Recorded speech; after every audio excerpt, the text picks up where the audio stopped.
as well, and in some sheltered spots as low as -1 to -3 degrees first thing, so a chilly start to the day. A bright start for many, some decent sunshine out there, hazy sunshine for much of Scotland with some high cloud around, but also a cold starts with some dense fog through the central belt, more especially Northern Ireland. This fog's going to be slow to clear with a weak sun at this time of year. Could continue into the afternoon in places. But we've got some decent sunny skies across much of England and Wales. The far southeast there, just seeing a breeze coming in from the North Sea, making it feel on the cold side, and some showers coming and going, especially for parts of Kent, but also coastal parts of Norfolk, Suffolk and Essex. Into the afternoon, though, some decent dry and bright weather across much of the UK, most places staying fine, with temperatures at 11 to 12 Celsius generally, although where some fog does stick around, it's going to feel chilly all day. Now into Wednesday morning, a similar start with some dense fog around, especially across central parts of the UK. Cloudier skies in the far south with a few showers, and clouding over for the north and northwest of Scotland with some outbreaks of mostly light rain arriving. That'll sink south, leading to a cloudier day for many of us on Thursday. Then it turns colder on Friday and Saturday. We'll see a cold snap, which will quickly develop into a warm front. Boxed Boiler Repairs, sponsors of weather on GB News. This is Britain's Newsroom, where your voice matters. It's just astonishing. With expert analysis and honest opinion, we don't just keep you informed. We bring you unique perspectives you won't see anywhere else. Can't argue with any of that. When the news happens, it happens here. On Britain's Newsroom, weekdays from 9:30 a.m. Only on GB News. Join me, Camilla Tominey, for a frank and honest discussion with those in power that cuts through the spin and gets to the heart of the issues shaping our nation. You haven't confirmed that you want to stand as leader, but you haven't ruled it out either. This report basically says that he's not fit to stand trial. Is he indecisive? Incompetent? I deliver the dose of reality Westminster needs. That's the Camilla Tominey Show at 9:30 every Sunday on GB News, the People's Channel, Britain's news channel. Hi there, I'm Michelle Dewberry, and I'm going to take a second to tell you all about my show, Dubes & Co. We start off with the issues of the day. We then bring in both sides of the arguments. We get rid of the disrespect, and then you throw me into the mix. And trust me, I'll tell it exactly how it is. And then, of course, the magic ingredient, you at home. We mix it all together, and what have we got? In my opinion, the best debate show in town. Monday to Friday, 6 till 7 on GB News, Britain's news channel. Mark Dolan tonight is your weekend dose of news, debate and entertainment. This sounds like a wild conspiracy theory. Don't miss My Big Opinion. Mark meets and My Take at 10. Democracy is a funny old thing. And we don't do boring, not on my watch. I just won't have it. Let's go and get another glass of that bubbly. You've earned it. That's Mark Dolan tonight, Saturday and Sunday, 9 to 11, only on GB News, the People's Channel, Britain's news channel. I'm Michael Portillo. This is GB News, the People's Channel, Britain's news channel.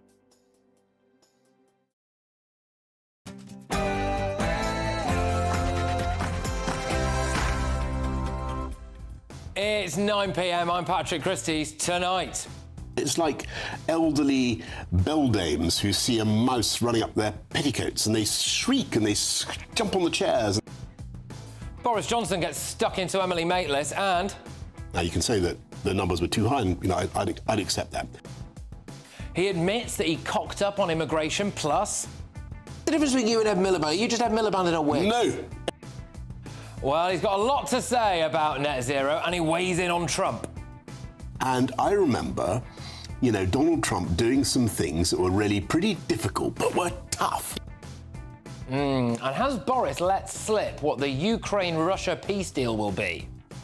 I don't think that they can do any kind of land for peace deal that changes the 1991 borders of their country. Oh, and? It is isolationist. It is morally unacceptable and politically impractical. The Archbishop of Canterbury has to resign over the Church of England's child abuse scandal. Plus,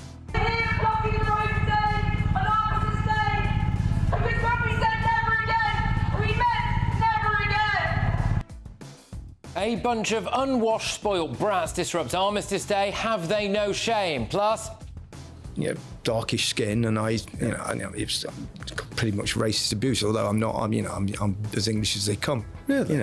All the time. Even in professional football, I had that a couple of times. Gary Lineker is set to quit Match of the Day at the end of the season. Good riddance. On my panel tonight is Daily Express journalist Carol Malone, former Labour advisor Scarlett Maguire, and former MP and Tory party chairman Sir Jake Berry. Oh, and maybe it was right that Joe Biden didn't run to be president again.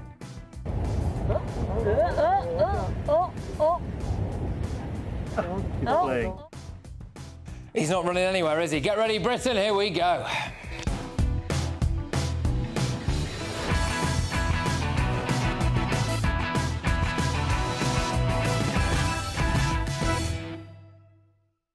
Big Boris bombshells. Next.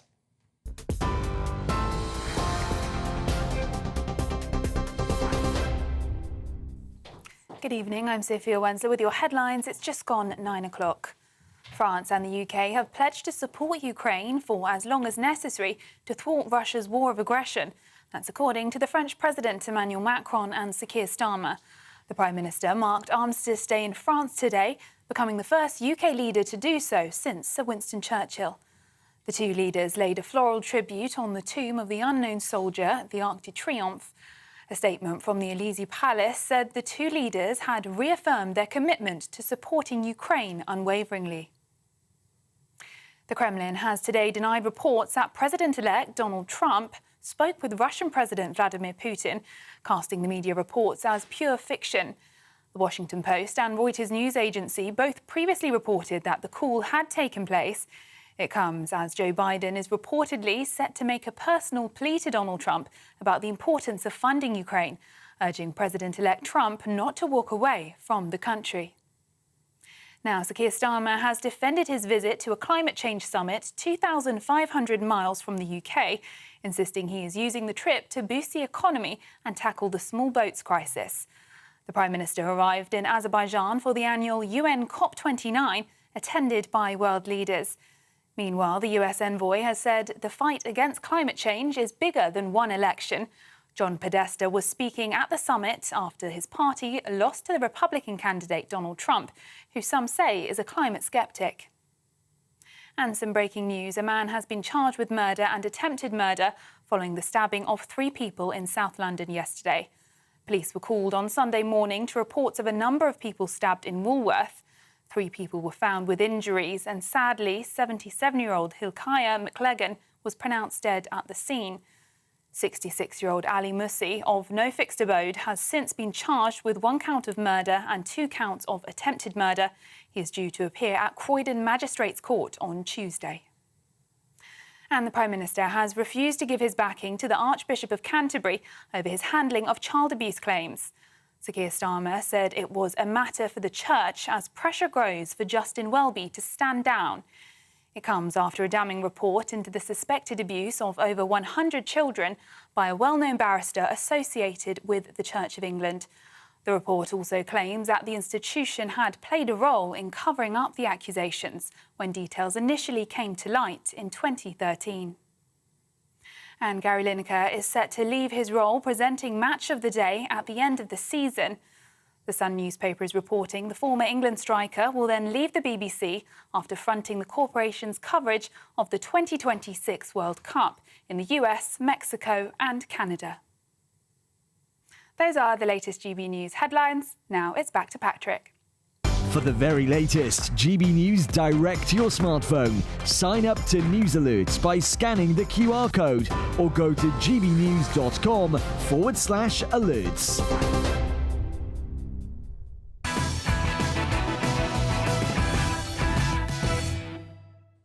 Welcome along. Now, yesterday on Remembrance Sunday, I sat down with the former Prime Minister Boris Johnson. It was a wide-ranging discussion. We touched on everything from Donald Trump's victory in the US election to whether or not he will take responsibility for Britain's migration disaster. I'm delighted now to bring you the very first part of that interview, and just listen closely for Boris Johnson letting slip, I think, how he thinks the Ukraine war will end. Welcome along. Thank you very much for being here. Patrick. It's a great honour to be here, as ever. Good stuff. Well, you've just come from the Remembrance Sunday service, yes. And it's Armistice Day when this goes out. OK, so Donald Trump has just been elected as the President of the United States of America. Does that make the world a safer place? Well, I think that we'll have to wait and see, but I think there are reasons for optimism, Patrick. And I think one of the reasons that Donald Trump was re-elected, in this sensational way this last week, was because actually a lot of people looked back at that period when he was in the White House, 2016 to 2020, and they think, wasn't things stabler then? We seemed to have fewer wars. The economy was doing basically pretty well. And I think that really helps him because in big US elections, it's always the economy's crucial. But they thought that it was stable. And under Trump, politically, geostrategically, and I think they're right. And I look back at my time as Foreign Secretary and then as Prime Minister, and I remember, Donald Trump doing some things that were really pretty difficult, but were tough. Like what? Well, I mean, give you one obvious example. When Bashar al-Assad used chemical weapons against his own people in 2013, if you remember, the government of the US at that time under Barack Obama, with Joe Biden as his vice president, had threatened to do the terrors of the earth in reprisals. They did nothing. We did nothing in the UK either. And that was a great pity because it emboldened Assad and it made the West look weak. Trump, when he came in I remember in 2018, when I was Foreign Secretary, 2017, 2018, he actually bombed the hell out of some of Bashar al-Assad's bases when he used chemical weapons again. Yeah. And Assad never did it again. It's what I want to talk about, because the big elephant in the room, as far as I'm concerned, between you and Trump, is Ukraine. OK, so Trump said, I could end Ukraine and Russia war on day one. How does he do that? Do you want him to do that? And do you understand how in this country at the moment we've got people having their winter fuel allowance cut to save 1.8 billion quid, but we are committing to £3 billion a year, every year, for as long as it takes to Ukraine, and people don't necessarily like that? Let me give the financial argument for why that's a good investment of public funds, and why protecting democracy in Ukraine is actually a sensible investment. And the answer is very simple.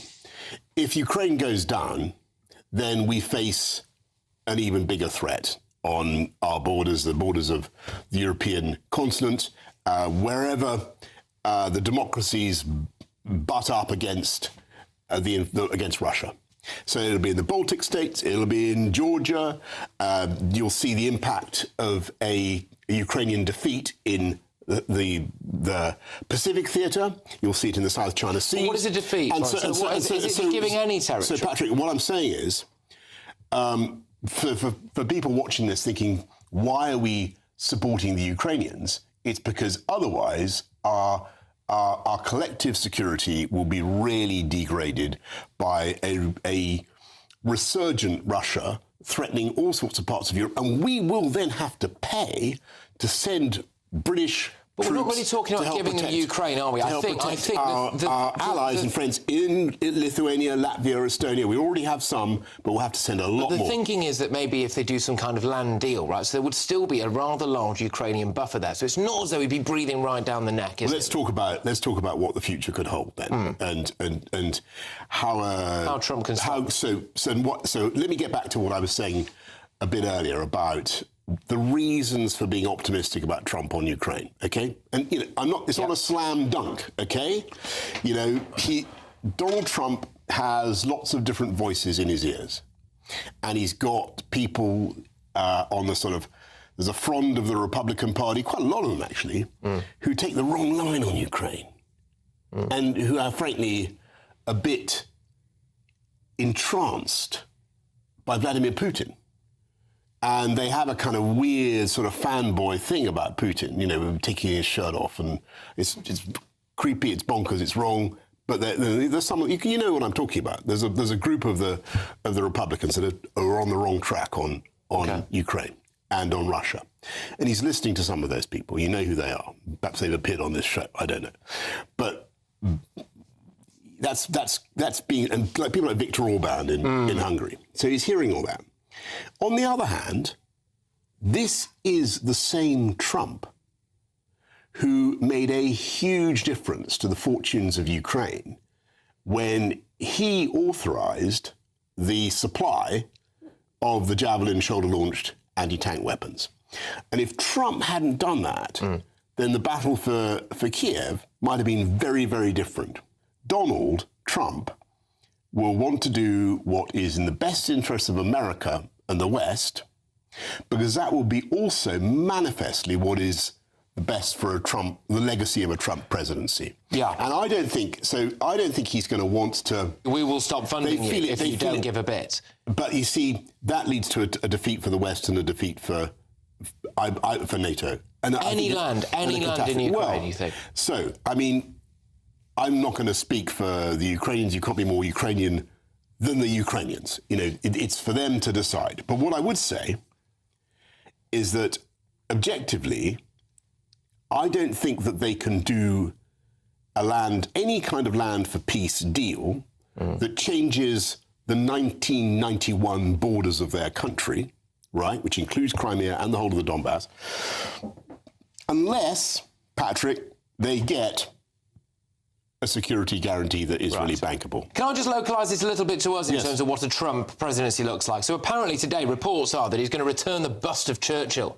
to the White House. Churchill's bust is going to be the White House. Good news. That's good news. Trump is presumably very good for Britain in that sense. He actually likes us. Were you quite surprised by the reaction to Trump's victory by some people in the left-wing media, like Rory Stewart and Emily Maitlis? I saw your brilliant commentary on this, and I approved. But look, I think they got it. I think they simply misunderstood what was happening in America, and what they got wrong was it's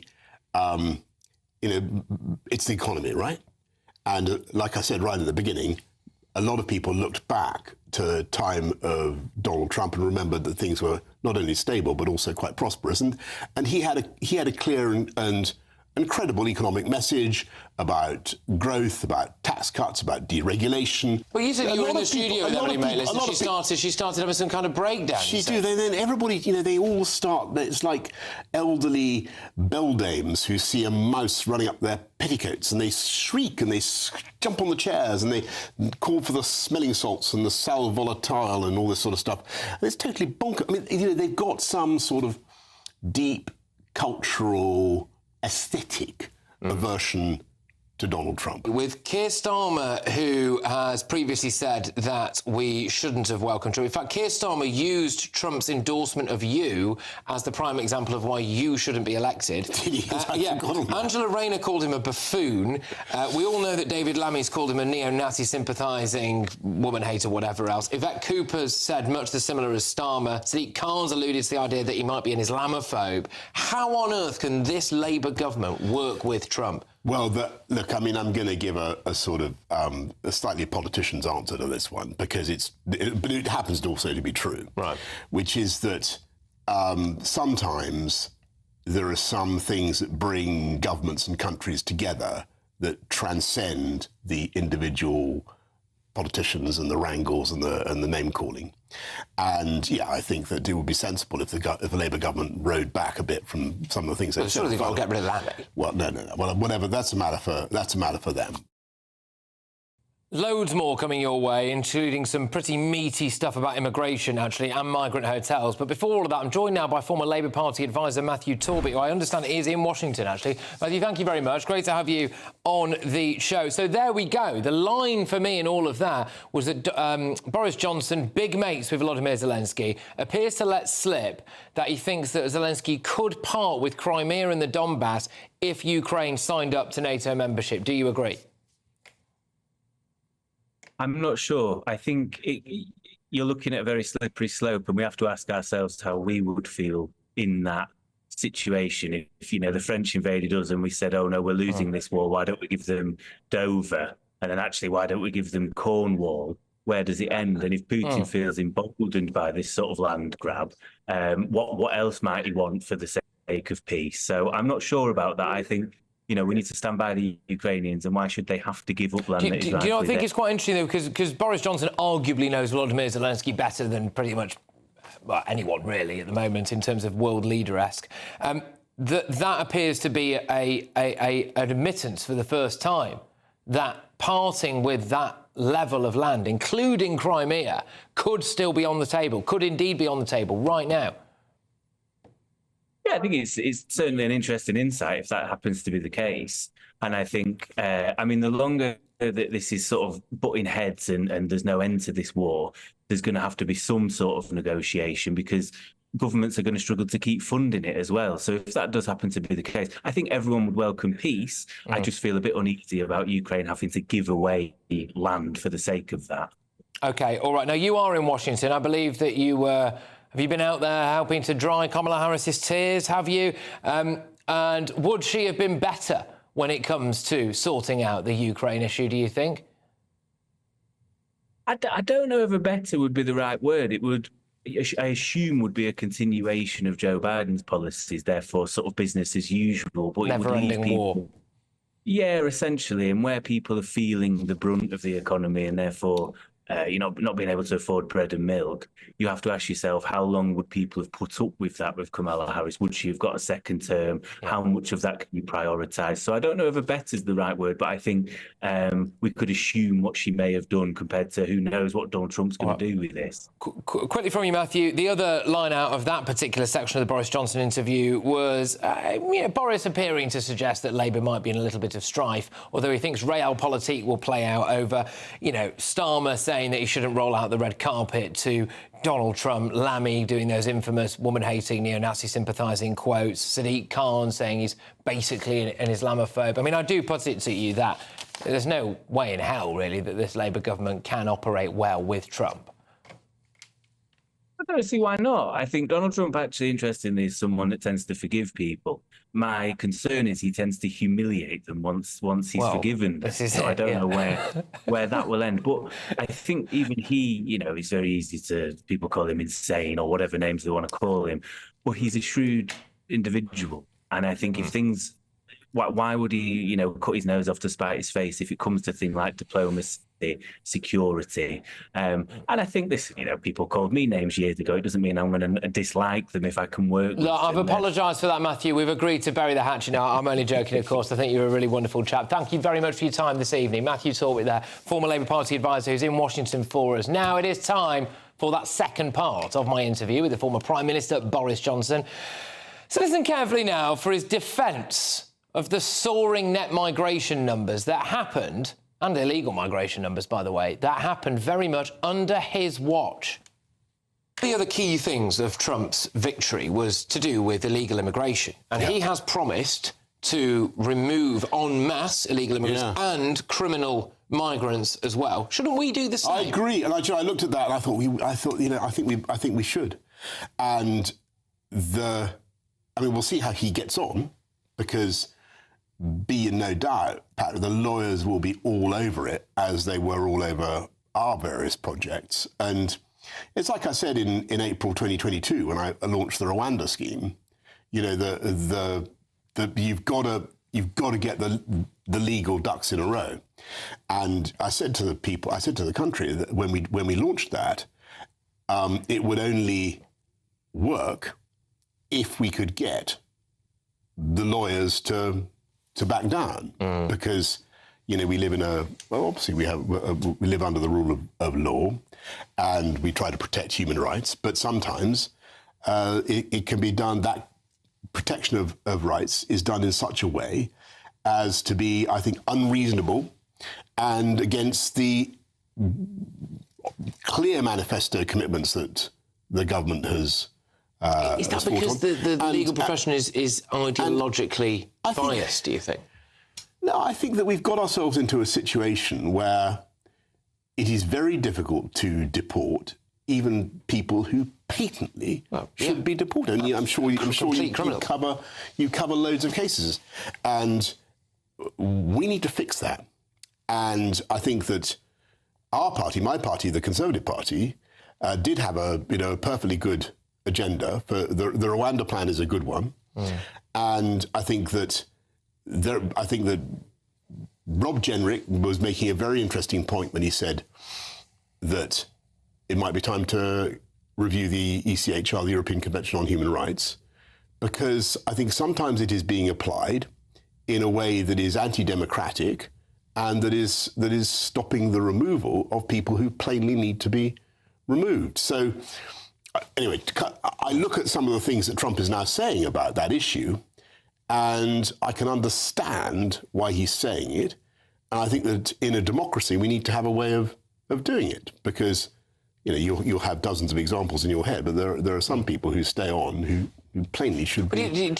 Here then, surely Keir Starmer doesn't appear to want to do that. I mean, he's made a lifetime. Well, no, but he is. You don't think he wants to? Fundamentally, you don't think he sees a problem with foreign criminals being in Britain, basically? I think I'm sure he does, but he's not doing enough to stop it. And the only way to stop it is to get really serious on this. Well, and to cut away. I was very impressed by an article by the former Supreme Court Judge Lord Sumption, who I thought got it about right. I think this thing has had its time. And so you'd get out of the ECHR? I think the case is pretty overwhelming now. Yeah. You must have voted for Robert Jenrick to be leader of the Tory party. I'm not going to discuss it. As you know, I stayed out of it absolutely ruthlessly because I didn't want to. I really didn't want it to. I didn't want to, Did you vote for the leader? As the Liberal Democrats always say, I'm not telling you what I voted for. They do often say it in a voice very similar to that as well. Let's drag us back down to earth. So you are here now on Remembrance Sunday. This is going out on Armistice Day. One thing I find absolutely fascinating, right, is that pupils in schools now probably don't know about D-Day. A lot of them. Is this a problem with our education system? Has it gone a bit woke? Why is it so important that children in our schools learn about British values, British history? I think people need to remember the immense sacrifice that older generations made for our freedom. And I think that it's incredibly relevant today because what they did, those now very elderly men and women that you see who are veterans of the Second World War, was they helped to liberate an entire continent that was under the threat of, not under the threat, had been conquered and colonized by fascism, by a racist, authoritarian, anti-democratic creed, Nazism. And what they did was to lay down their lives to liberate that continent. And what I see today is in Ukraine, most obviously, I see exactly the same struggle. And when I listen to Putin talking about Russian language speakers in parts of Ukraine, the need to take over that country, I hear the voice of Hitler. I hear it's exactly the same argument. And be in no doubt that if he were to succeed in Ukraine, that country would be turned into a vassal state of Russia. It would cease to have any democratic independence. And around the world, it would look like the West had been defeated. It was the extinction of democracy. I see that, by the way, I see the same struggle in, and a lot of viewers may think I'm wrong about this, but I've got to tell you, I see the same struggle in the conflict between Hamas. What do you think people like Winston Churchill would say about pro-Palestine demonstrations on Remembrance Weekend and Armistice Day? Winston Churchill was a very strong supporter of Israel and of the Jewish people. And I think that he would have been appalled by some of the obvious racism and anti-Semitism that we're now seeing. I think he would have been absolutely horrified. I mean, just on that, we've seen a pogrom in Amsterdam in the last couple of days, haven't we? I know that there are massive fears of similar-ish things happening here. This does link in with global events, right? Do you worry about the idea that we have a strong cohort of people in this country who don't like us very much? I really worry that anti-Semitism is sprouting up again around the world. And you've got to think, anti-Semitism has been around for hundreds of years, thousands of years, really. And it's kind of like a virus under the floorboards, or like a spore of some disease that suddenly gets potentiated. It suddenly comes alive again because of certain events in European history, and it's alive now. And you see it on the streets of London. You see it in Australia. You see it in America. You see it other parts of Europe. And Holland, tragically, is no exception. And I thought the Dutch king spoke very well about the subject, and I think he was right, because the tragedy is that, that is it's a huge blot on all of European history. I mean, our own country historically has not been immune. I mean, there have been pogroms against Jewish people in I'm sad to say, in the Middle Ages in England as well. Well, in case you couldn't tell, I am gearing up for something there when it comes to his own record on both legal and illegal immigration, and whether or not he has to take some responsibility for arguably letting the problems we were talking about there into Britain and allowing them to fester. We're going to introduce into the fray now former Labour Minister Geoff Hoon. Geoff, thank you very, very much. Let's start where Boris left off. He described anti-Semitism as a virus and as something that lives under the floorboards that grows. I do put it to you that Labour has helped to foster that virus. I don't accept that at all. And indeed, I agreed with what Boris Johnson was saying about anti-Semitism and the need to root it out. But bear in mind, that's something that Keir Starmer did as part of his time as leader of the opposition. He made sure that the Labour Party rooted out anti-Semitism. By trying to get Jeremy Corbyn elected twice? The Labour Party. Sorry, I missed that. By trying to get Jeremy Corbyn elected twice?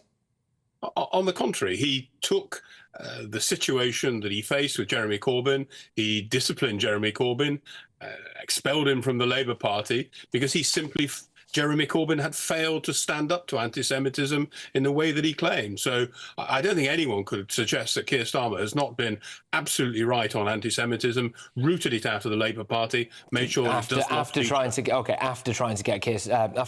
Jeremy Corbyn elected twice. Boris Johnson does mention there about what he questions, frankly, whether or not Keir Starmer is doing enough to deport foreign criminals. And he isn't, is he? We've got a catalogue of foreign criminals who are currently in British jails and we will not be able to get rid of.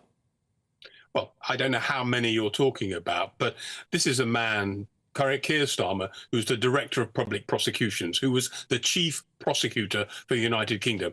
No one takes a tougher line on criminals than he does. He had an enormously successful career in that position, and he's carried through his commitment to the rule of law, dealing with criminality, already as Prime Minister. When Keir Starmer was a lawyer, though, and this has been well documented in articles like The Telegraph, for example, there were numerous times when he represented people such as giving legal advice to Hizb ut-Tahrir, who are now a banned terrorist organisation, or did help get people acquitted. Many people who people believe, like myself and many others, should be locked up forever. So his track record isn't that good, is it? I think you're confusing a number of things. Patrick, you're an excellent television presenter. You do your job extremely well. The reality is that lawyers do their job. And Keir Starmer was one of our country's finest lawyers. His job was to represent his client. And he did that to the best of his ability in the interests of the rule of law, a fundamental principle of our Constitution, which Boris Johnson was talking about quite rightly. OK, I mean, look, hey, the argument that Keir Starmer will make, and indeed you have, is the cab rank rule, and I do appreciate that. However, Boris there coming out and saying categorically that he would leave the ECHR. The ECHR has had its day. And the argument for it, as far as I can tell, really, is that this is a thing that Winston Churchill helped to create, and he helped us. The world has changed. Times have changed, and we need to change with it. It's time to get out the ECHR, Geoff, isn't it? No, it isn't, but I don't believe that that's the end of the argument. The ECHR, the European Convention, has been modified, has been changed over the years. If people believe as many do nowadays, I accept, that it needs reform, it needs change, then our job is to go out there and talk to our colleagues. Other countries face They said the same thing about Brexit, Jeff. They said the same thing about the European Union. David Cameron went over there, cap in hand. Please, come on, this lot over here where I live are probably going to vote to leave if you don't give us something. They gave him absolutely nada. Well, let's separate out the two discussions, shall we? 46 countries are members of the ECHR.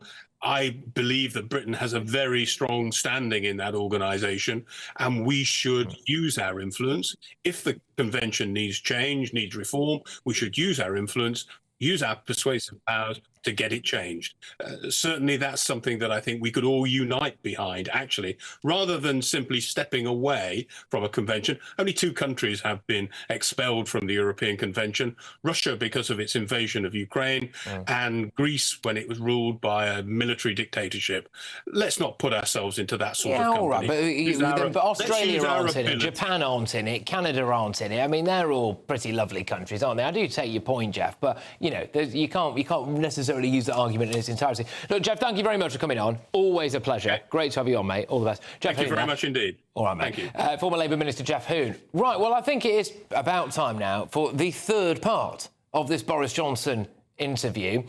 There's quite a lot packed in here. I would ask you to pay serious attention to what he says when his own record is put to him on both legal and illegal immigration. I know that a lot of people actually hold him responsible for some of the issues that we have today. I think it's probably best if I just throw it over to the former Prime Minister. Your leadership, mass migration, net migration to the UK reached a record high of 764,000 in 2022. We also had an easing of visa rights, cutting the salary and the skills threshold, etc. Do you at all feel responsible for some of the cultural changes that we're seeing in Britain? Look, I think it's very important to, if you're talking about anti-Semitism, Patrick, I think it's very, very important to recognise that, tragically, all communities are susceptible to this virus and this plague. All communities. On immigration and numbers, look, the most important thing is that we took back control. And it is absolutely correct to say that there was a big spike in 2022, but that was because numbers went off a cliff in 2020, 2021 because of COVID. And so nobody was crossing there were very few immigrant arrivals at all. And the problem with 2022, if you recall, was the number one challenge our country faced was the cost of living crisis, or the inflation, basically. And that was at least partly, very largely caused by labour market problems. If you remember, the people were worried we weren't going to get the shelves stacked for Christmas. We weren't going to have the turkey, we weren't going to have the Brussels sprouts. It was going to be a nightmare. We couldn't get the lorry drivers to take the fuel to the petrol stations. Everybody was freaking out about the labour market. And so what happened in that year was that the Migration Advisory Committee said, when they looked at things like social care, where we just simply didn't have enough pairs of hands to do the job. We looked at some of the retail, hospitality, some of the sectors I've just mentioned.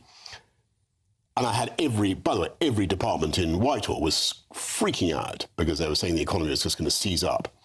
So the Migration Advisory Committee said we need to have some more people in.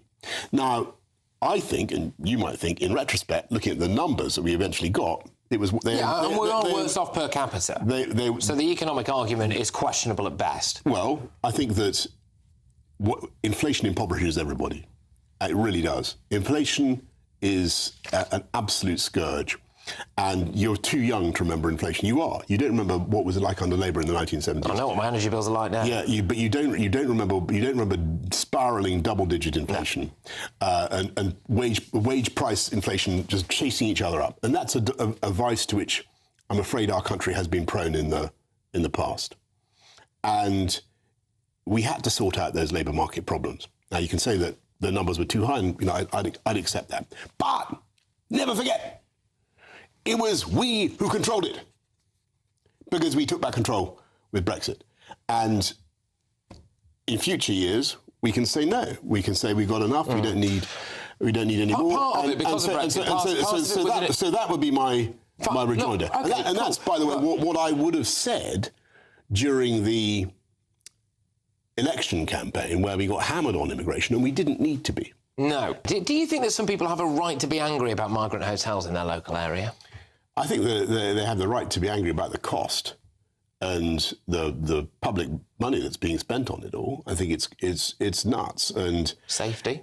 And I think that the sooner we fix it, the better. And so one of the reasons I think the Rwanda policy was right was because you have to show people that they're not going to be accommodated endlessly at the taxpayers' expense in hotels or migrant hospitals, that they're going to be sent back straight away sent to Rwanda for processing. And I really believe that would have been a huge deterrent to illegal migration. It would have been a huge deterrent. And but when we had the policy, or when the policy was still being worked up, you could see it working. You could see people being deterred. But what I find so incredible about what Labour has done is they've scrapped the Rwanda policy at vast expense, but they're now saying that they want to do a similar deal with Albania. Which the Italians have had a bit of problems with as well. They have. But I mean, but internationally, what's the difference, Patrick, between Rwanda and Albania? Well, you could argue. It's not going to start with a joke, to be fair. But you could argue. Rwanda's African. Correct. Right, Go on, keep going. Which implies to me that maybe they have a racism problem. Well, I'm glad you said it, not me. You're, altogether a braver broadcaster. But I think that's, look at it. What the hell? It's just ridiculous. I just at Remembrance Sunday happened to be talking to the High Commissioner from Rwanda. And I said what a shame it was. Just now? Just literally just half an hour ago. And I said, an hour ago, what a shame it was that we weren't pursuing the partnership. And he agreed, but I think we should. So would they still be up for it, do you think? Of course they would. Of course they would. And by the way, other European countries that are more sensible are now pursuing similar deals. So, the point about immigration, to get back to the point about immigration, I'm a mongrel made up of all sorts of immigrants. But the point about immigration is that people will wear it, they'll understand it, they'll accept it if they feel it's controlled. And the problem with the illegals, particularly people, the people who come so visibly across the channel in the dinghies, coracles and so on, is that they undermine the people who are coming here legally. And they seem to be getting an unfair advantage. They seem to be... Well, it seems to be treated better than some British citizens, to be honest with you. And all that impression causes understandable resentment. And so whether it's the United States or this country, it's something that really, really, for the sake of democracy, needs to be fixed. And I'll tell you something else, Patrick. OK. Sorry if I'm just going on, but... It's all right. It's one of the reasons Trump won, right? Yeah. You cannot just tell people who care or who worry about this issue that they're garbage or that they're espousing fascist views. And the liberal left made a huge mistake when they did that, because people... They're not. They're just trying to uphold... Did Starmer do that? They're just trying to uphold the law. Did Starmer do that? He's accused of being two-tier care, wasn't he? Well, look, I mean, I think... In what sense? You mean, did he abuse... There is the impression that... Well, there's not the impression. A lot of people were locked up for a very long time for some non-violent offences, right? So social media posts. There was also this idea that he came out and issued what many regard as quite sweeping statements about how these riots were clearly racist, the protests were clearly racist. Now, behind the initial furore were millions of people with just genuine concerns. Look, I think that a lot of people around the world looked at some of the... Look, we weren't in the court when some of these people were tried. So we have to defer to the judiciary, and maybe they heard things that we didn't, right? Preface what was... But when you're locking someone up for quite a long time, some mother, grandmother who's never had a criminal record before, for something she said in the spur of the moment on Twitter, and you're simultaneously letting people out of prison who are really quite serious offenders. There are people around the world who look up to Britain as a great beacon of free speech, right? And they do worry about that, because it does seem to be disproportionate.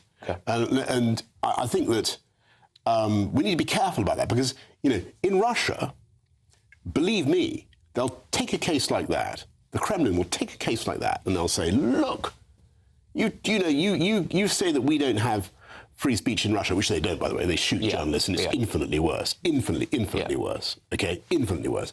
But they will use these examples as a sign that, tu quoque, free speech is not allowed in Britain. You think there's a chance Putin used Starmer's response to the riots? I don't know. I don't know. But I can certainly say that around the world, that is the sort of thing that the Kremlin trolls will be doing.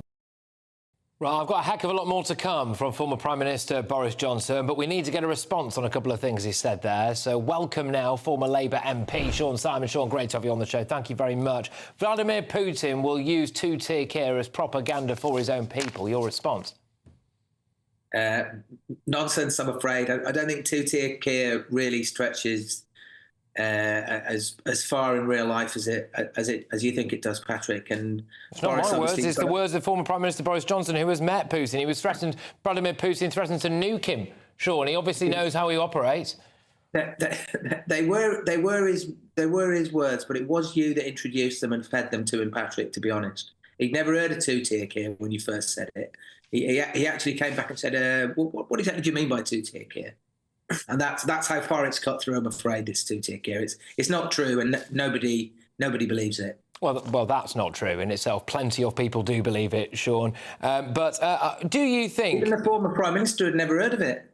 I think he was just buying time, Sean, but as you well know. But what I'm going to ask you now, Sean, because I'm not going to keep letting you buy time, is he essentially, I will give you this, through the vessel of me, introduced the idea that maybe Labour has a racism problem when it comes to countries like Rwanda, that an African country couldn't possibly be trusted to look after asylum seekers, whereas Albania, may I remind you, a country that has a huge prison population in this country here, huge amounts of organised crime, huge amounts of cocaine dealing, that we could potentially cut a deal with the Albanians instead. Does that not speak of racism, Sean? I mean, no, I don't think so. I mean, we don't have any evidence. We don't have any reason to believe that the government is in the process of cutting a deal with Albania to take failed asylum seekers. We know that the Italian government has done that, and we know that they've said it's absolutely nothing like the Rwanda plan. It's very different in lots of different ways, and they've explained Albania. For instance, what they do in Albania is when they pick people up in the water, they take them by boat to Albania. Well, we fly them to Rwanda, Sean. Which is, well, exactly. Fly them at vast expense, in theory, whereas, as we know, in practice, they were only ever talking about taking 1 to 2% of these people as a so-called deterrent. But in 2 years, they didn't take any, but they spent hundreds of millions of pounds. Sean, Boris spoke to the High Commissioner yesterday of Rwanda, directly to him. He fed it back to our audience just now that the Rwandans would still very much be up for a deal. Is it not going to be embarrassing for Labour when some of Keir Starmer's European friends, like the Germans, like the French, like whoever else, do a deal with Rwanda and they enact the policy? I think he may have just been politely humouring the former Prime Minister. I don't think the Rwandans were, by all accounts of all the stuff that they said as those 2 years dragged on, I think they got increasingly tired of the whole charade, and I don't think anybody's going to be revivifying that, to use another Boris-esque word. An admittance there, just final one with you, Sean. Thanks for your time this evening. An admittance there from Boris Johnson, not really that we needed it, was that mass immigration was used as a lazy economic tool to try to bring down inflation. We are all worse off per capita now. Boris Johnson acknowledges that that was probably a mistake. Do you? Well, we're worse off per capita, but I'm afraid, but by far the biggest blow to our capital wealth has come from Brexit, which has decimated our gross domestic product. OK, Sean, we're going to have to leave it there. Thank you very much. Little Brexit grenade from you at the end there. Good man. You take care, mate. All the best. Sean Simon there, former Labour MP. And it is time for the final bit of the Boris Johnson interview. Now, I wanted to press him, really, on a couple of things. Certainly whether or not he is actually anything like Ed Miliband when it comes to net zero policies. A lot of people are very angry with him. And I thought I would finish with a quick-fire question round. So, take it away, Boris. I have enough time to ask you about net zero, one of your pet loves. Yes, come on. Right, OK. A recent report from the National Energy System Operator suggests that net zero will require at least 40 billion quid a year. That's going to be passed on to the consumer in bills. July 2021, the OBR estimated a net cost to be £321 billion, rising to 1.4 trillion by 2050. We've got some of the highest energy bills in the world. I know. What's the difference between you and Ed Miliband? Are you just Ed Miliband in a wig? No, because apart from anything else, Labour, when they were in power for 13 years, did nothing about nuclear power, which is what this country needs, and I green-lighted loads of nuclear power stations.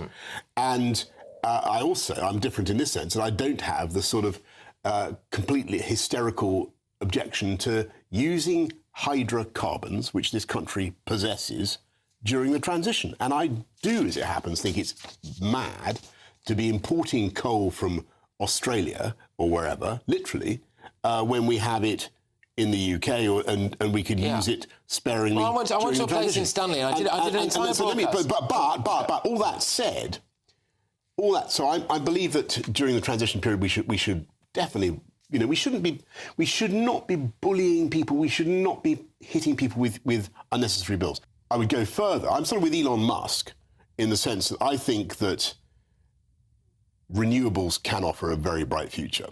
And I think the sun, every minute provides enough energy to power the world for a year. If we, we're working out increasingly ingenious ways of harnessing that. The UK has been at the forefront of that. We should be driving that forward. So I'm a kind of techno-capitalist optimist about the way forward.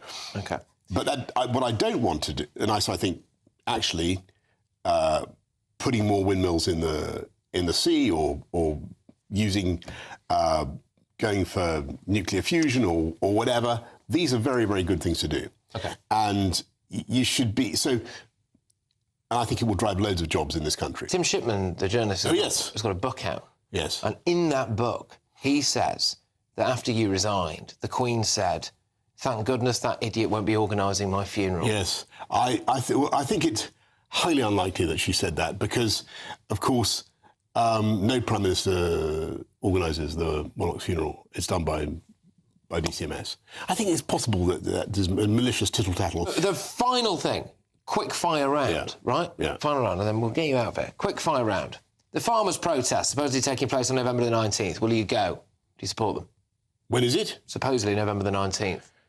Well, look, it's a really, really dumb thing to do. We are struggling. I mean, not the protest. I'm assuming the inheritance. No, the inheritance tax thing. It is. We're struggling to keep people on the land to make sure that farmers are incentivised to hand over their business to their descendants. I mean, my own family was in the same position. And I can tell you, it's an absolute nightmare. So you support the idea of a protest? Look, I haven't been invited to this protest. I didn't know. You're the first to mention it to me. But you would go if you were I'm asked. obviously not in favour of breaking the law. If this protest involves squirting slurry at Labour politicians, and I obviously won't support it. But if I'm around. And it seems to me to be a. If you happen to see a tractor, If I happen to see a tractor, I'm not excluding the possibility that I would strongly sympathise with the driver of that tractor. All right. Because I think it's mad. It's absolutely mad. I don't know why they've done it.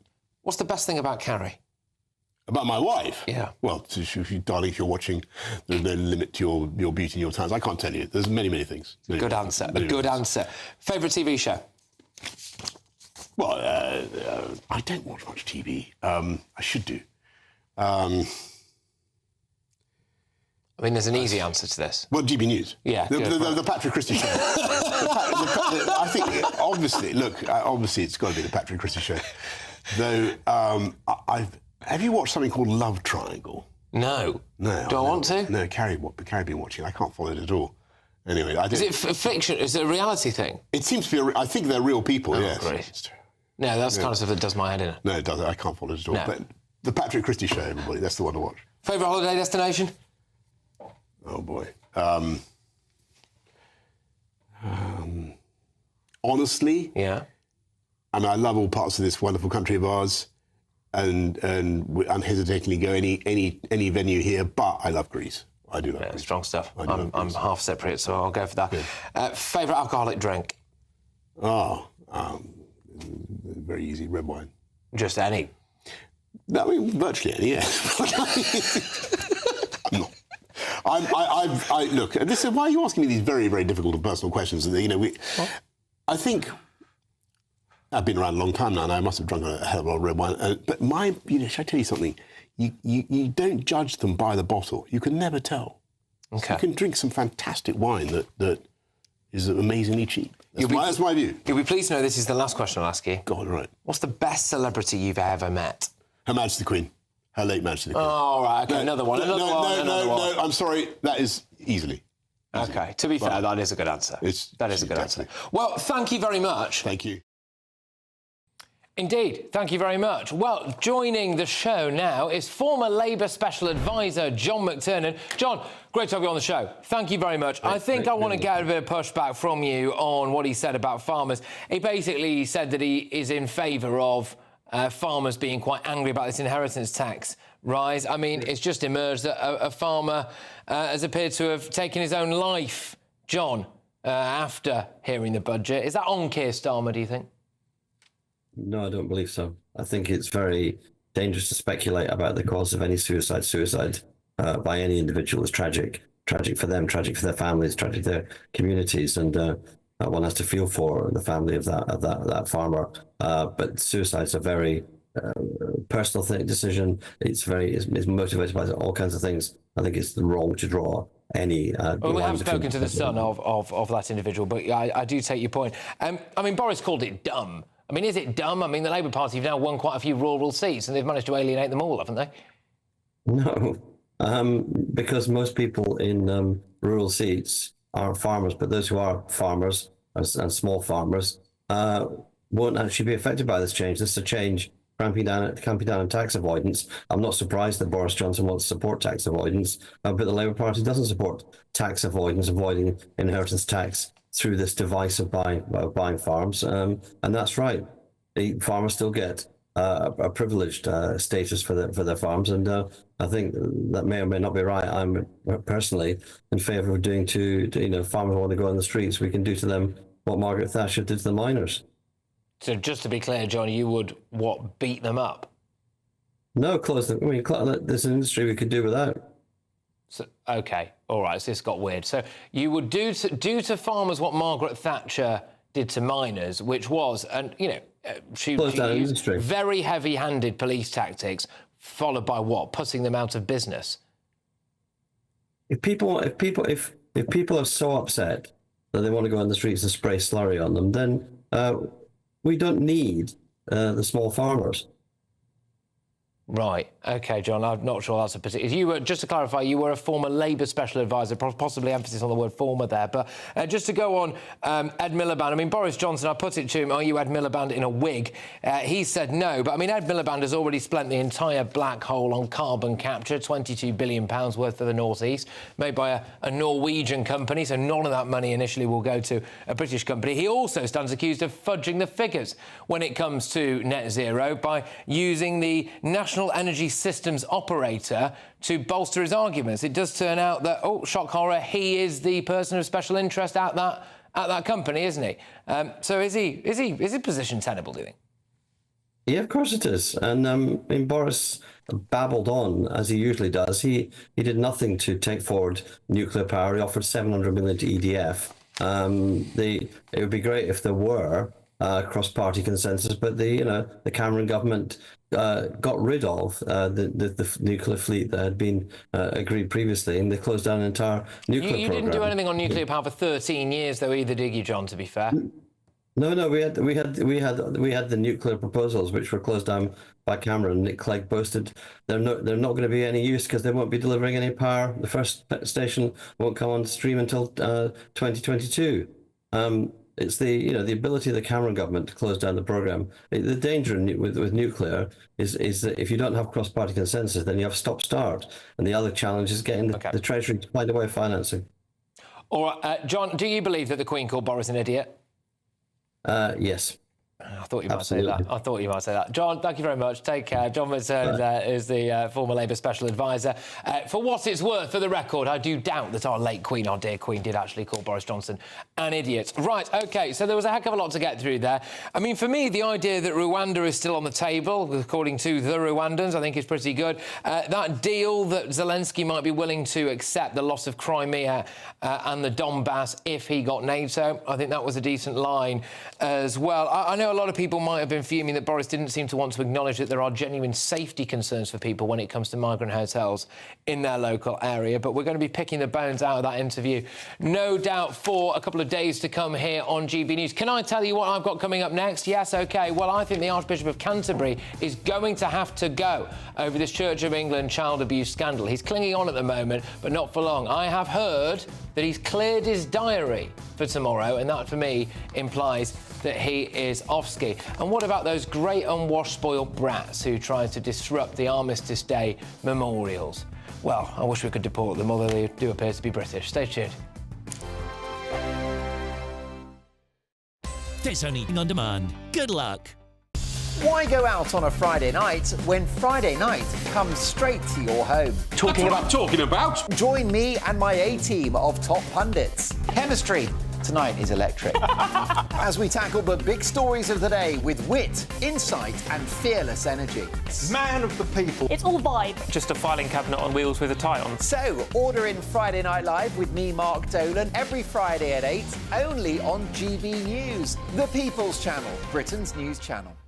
Hi there, I'm Michelle Dewberry, and I'm going to take a second to tell you all about my show, Jubes & Co. We start off with the issues of the day. We then bring in both sides of the argument. We get rid of the disrespect. And then you throw me into the mix. And trust me, I'll tell it exactly how it is. And then, of course, the magic ingredient, you at home. We mix it all together, and what have we got? In my opinion, the best debate show in town. Monday to Friday, 6 till 7 on GB News, Britain's news channel.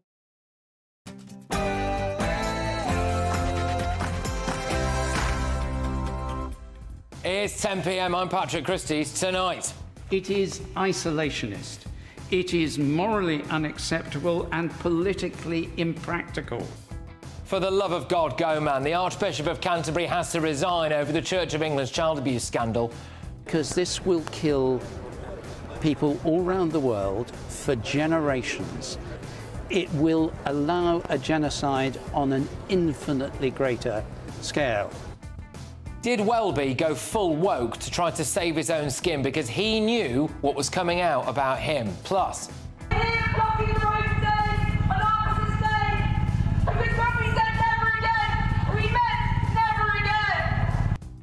a bunch of unwashed, spoilt brats disrupt Armistice Day. Have they no shame? And darkish skin, and it's pretty much racist abuse. Although I'm not, I'm as English as they come. Really? All the time.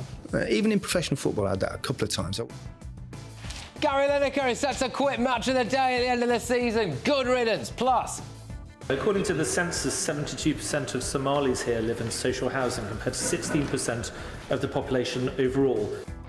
Well, who could have seen that coming? 72% of Somalis live in social housing, just 16% of the overall population do.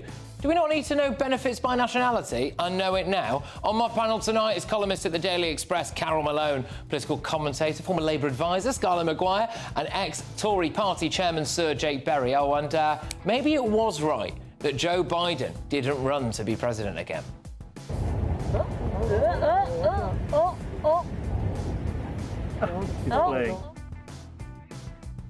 He's not really running anywhere now, is he? Good grief. Well, there we go. Get ready, Britain. Here we go.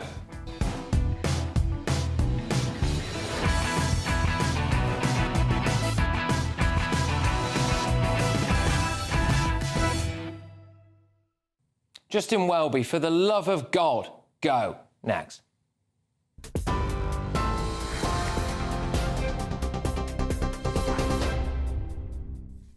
Good evening, I'm Sophia Wensler with your headlines. It's just gone 10 o'clock. France and the UK have pledged to support Ukraine for as long as necessary to thwart Russia's war of aggression. That's according to the French President Emmanuel Macron and Sir Keir Starmer. The Prime Minister marked Armistice Day in France today, becoming the first UK leader to do so since Sir Winston Churchill. The two leaders laid a floral tribute at the tomb of the unknown soldier at the Arc de Triomphe. A statement from the Élysée Palace said the two leaders had reaffirmed their commitment to supporting Ukraine unwaveringly. The Kremlin has today denied reports that President-elect Donald Trump spoke with Russian President Vladimir Putin, casting the media reports as pure fiction. The Washington Post and Reuters news agency both previously reported that the call had taken place. It comes as Joe Biden is reportedly set to make a personal plea to Donald Trump about the importance of funding Ukraine, urging the president-elect not to walk away from the country. Now, Boris Johnson has told GBNews that Sir Keir Starmer is not doing enough to stop foreign criminals in the UK. The former Prime Minister said it's time to review the ECHR and says the Rwanda plan would have worked. It comes as the number of small boat migrant crossings in the English Channel is likely to hit 40,000 by the end of the year. That's according to maritime security sources, as almost 33,000 have now made the illegal journey so far this year. Over the weekend, a further 781 migrants crossed from France. A Home Office spokesman said, "We will stop at nothing to bring the people smuggling gangs to justice." But Boris Johnson has given Patrick Christys his thoughts. And I really believe that would have been a huge deterrent to illegal migration. It would have been a huge deterrent. It might be time to review the ECHR, the European Convention on Human Rights, because I think sometimes it is being applied in a way that is anti-democratic and that is stopping the removal of people who plainly need to be removed. In other news, former soldier Daniel Khalif has pleaded guilty partway through his trial at Woolwich Crown Court to escaping from HMP Wandsworth in September 2023, but continues to deny all other charges. The 23-year-old escaped from HMP Wandsworth in southwest London in September 2023 by clinging to the underside of a food delivery truck using a sling made from kitchen trousers. Khalif faces charges contrary to the Official Secrets Act and Terrorism Act and is accused of perpetrating a bomb hoax. And Gary Lineker is set to leave his role presenting Match of the Day at the end of the season.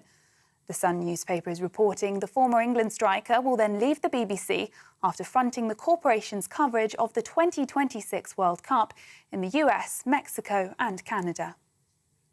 Those are the latest GB News headlines. More in an hour.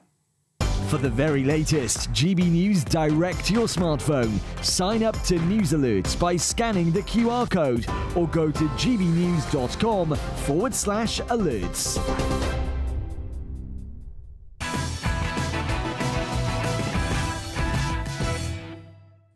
Welcome along. If somebody knew about a predatory paedophile and didn't report them to the police, what do you think should happen to them? The Archbishop of Canterbury, Justin Welby, knew about a sadistic child abuser linked to the Church of England who had committed unspeakable crimes against boys and young men. A report says Welby knew about allegations in 2013. The report says this could and should have been reported to police. The report says the man involved may have even faced justice. The report also says that the Church of England's lack of response, quote, amounted to a cover-up. Welby has to go.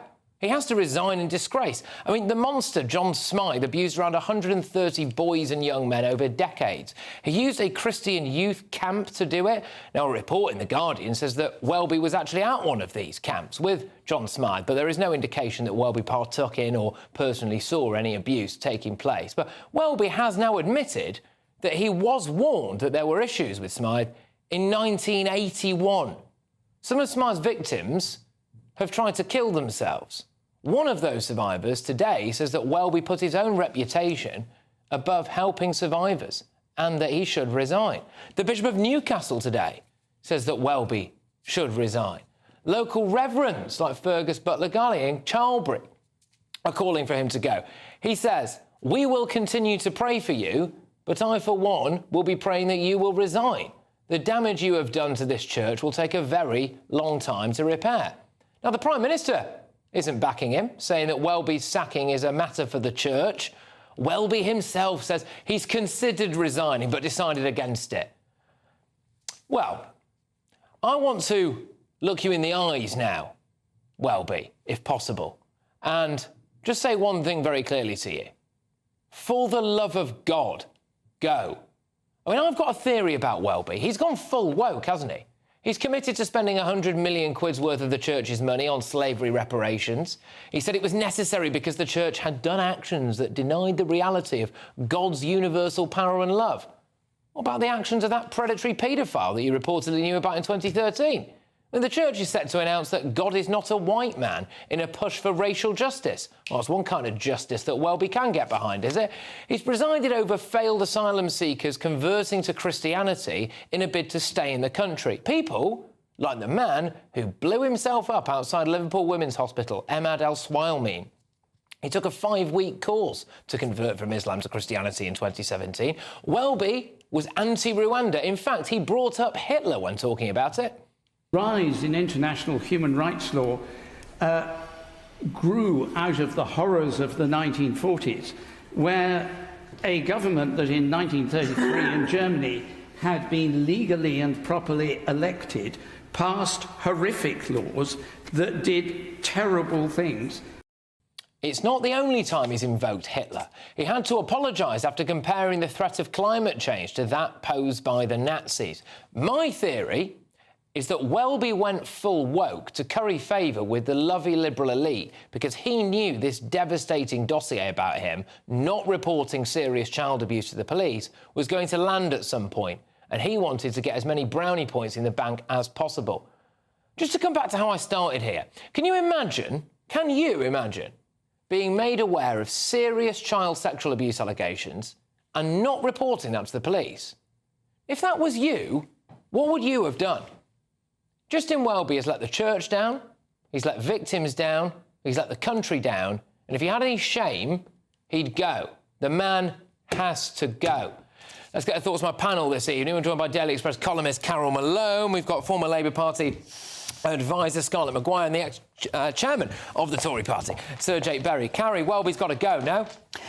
There's no question. Of course he has to go. He's got to be... And if he doesn't go, he's got to be sacked. The one person who can get rid of him is the king.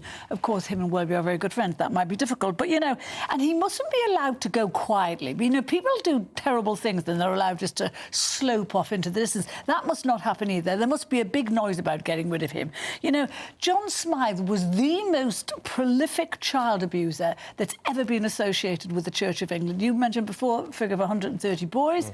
You know, some of those boys, Patrick, were tortured in the most horrific way by him. You know, there was a group of 8 of them. Between 8 of them, they had 14,000 whip strokes from this guy over a period of years. Now, that's just 8 of them. Imagine what the other ones had to go through.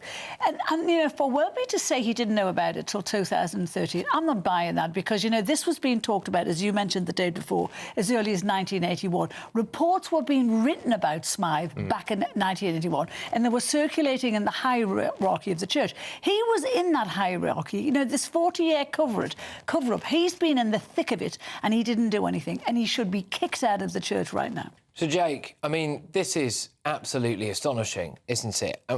Can you imagine, seriously, about hearing about serious child sexual exploitation and then not going to the police? What does that say about the kind of guy that's running the Church of England?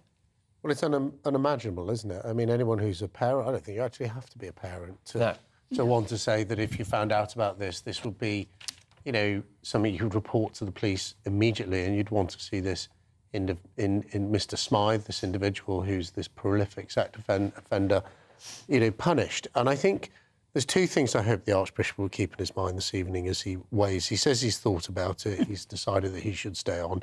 I mean, he absolutely shouldn't. There's no way. His position is untenable. I'd be amazed if he's in place at the weekend.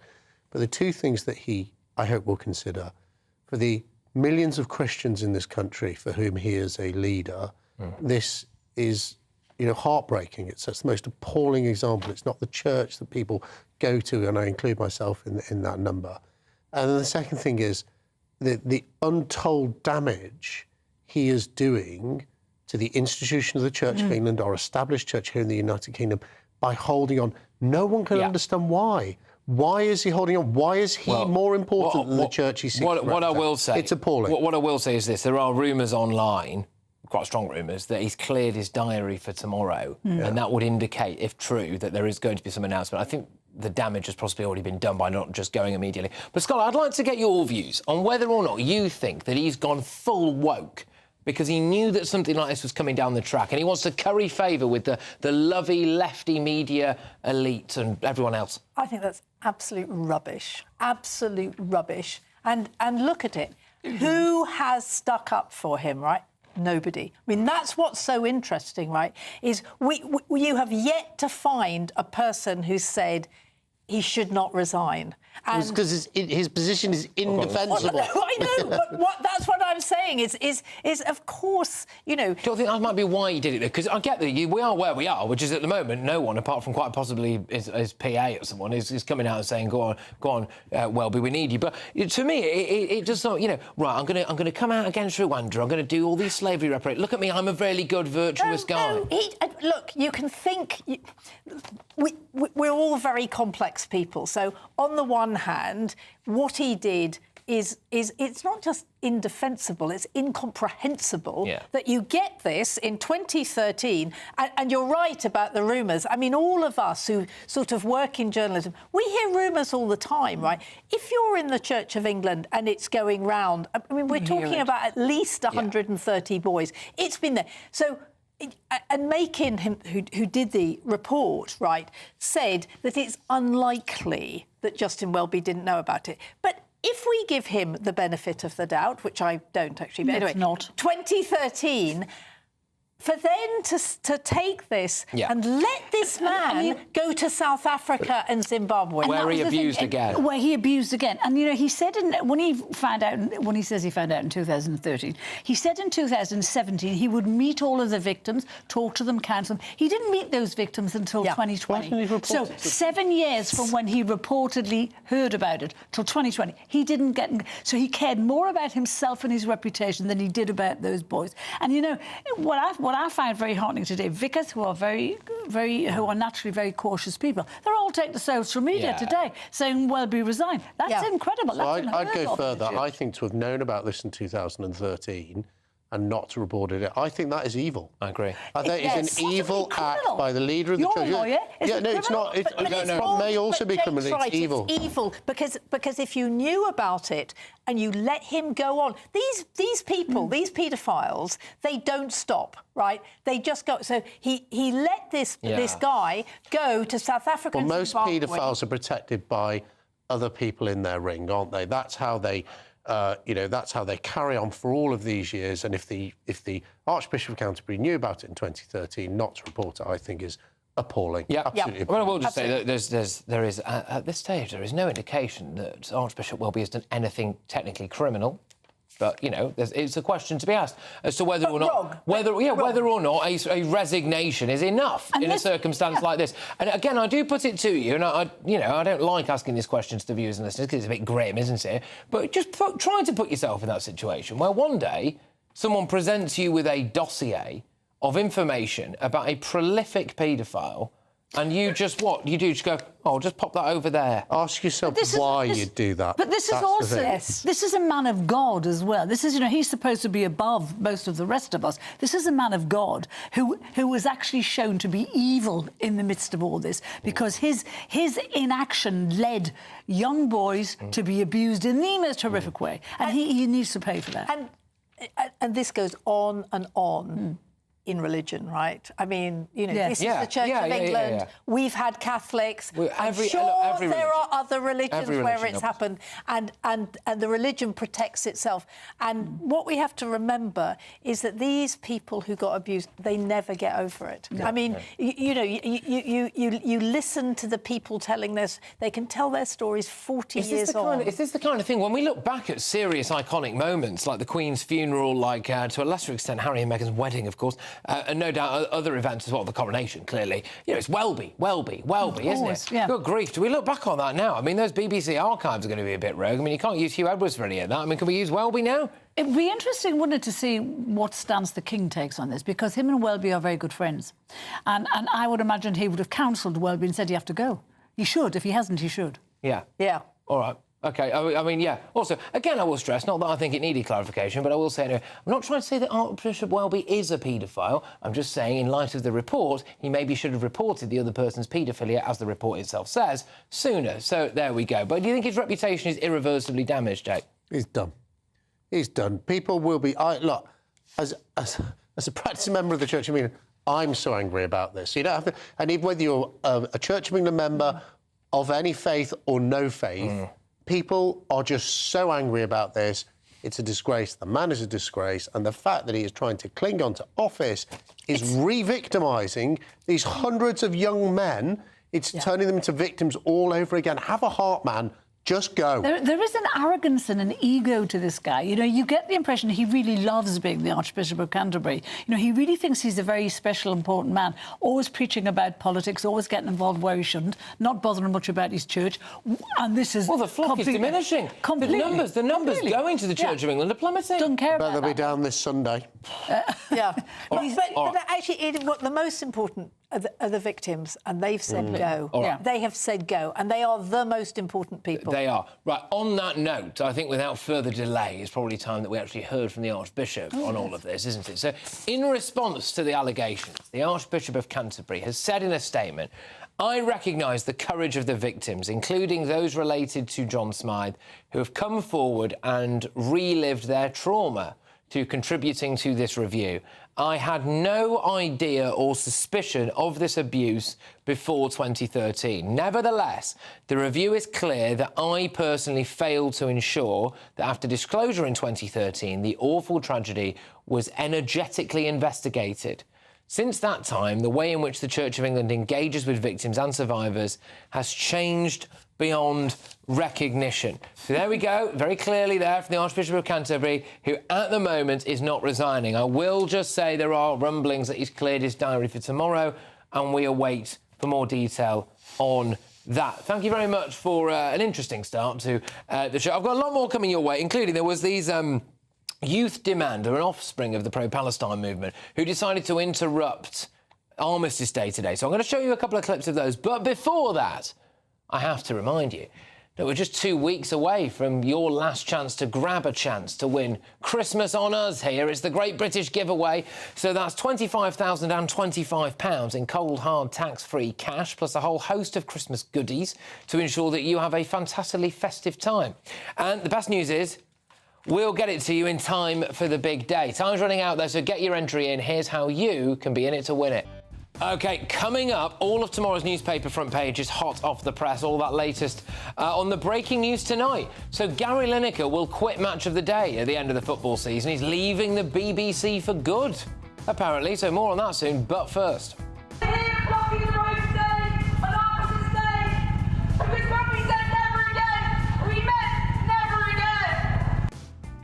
She's even got the Palestine flag the wrong way around. I mean, Anyway, the pro-Palestine mob Youth Demand disrupted Armistice Day with their usual antics today. Have they no shame? And have they just massively disrespected our brave soldiers who made the ultimate sacrifice? I speak to former British Army spokesperson Major Michael Shearer next.